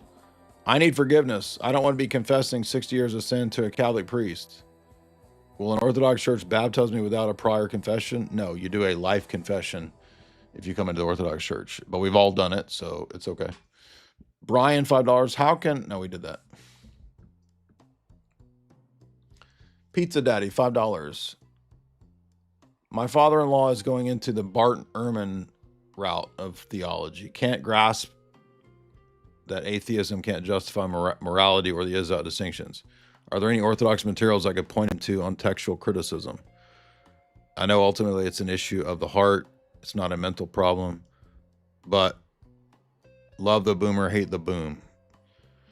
I mean, if he's not going to listen to the philosophical kind of argumentation, I don't know what book you're going to be able to give him. Maybe God's Revelation of the Human Heart or something like that from Brother Seraphim Rose. Fawn, $5. Years ago, my brother said he saw a homeless dude at Burger King. He was speaking charismatic gibberish tongues. He started barking and laughing. The crap is demonic. I'm glad that I left charismaticism for Orthodoxy 4 years ago. Yeah, I agree.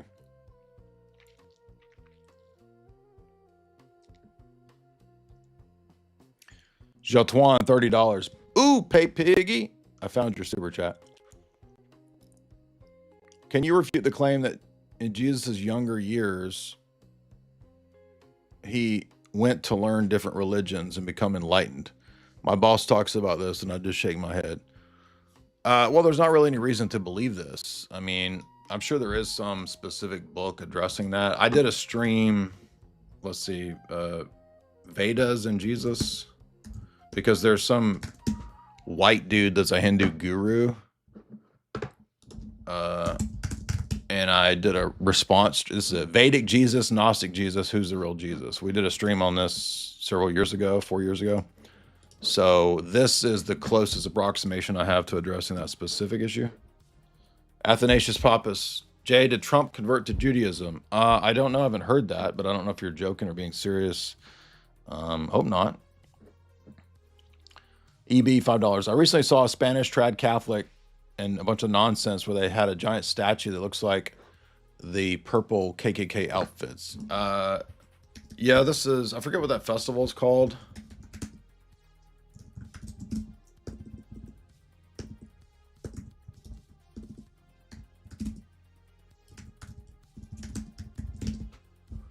I would imagine that the KKK borrowed it from this bizarre Roman Catholic festival.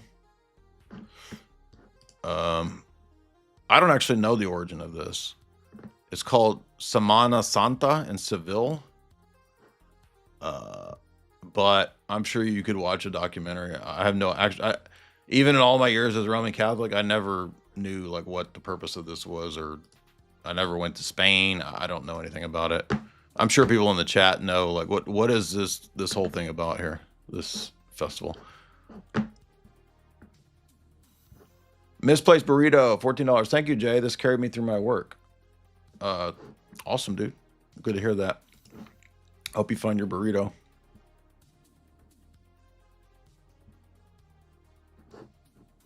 Guys, remember to head over to chalk.com, the best in supplementation on the internet. Use the promo code JAY40 to get 40% off all those great chalk products, including the performance stack and the Chad mode, JAY40 to get 40% off.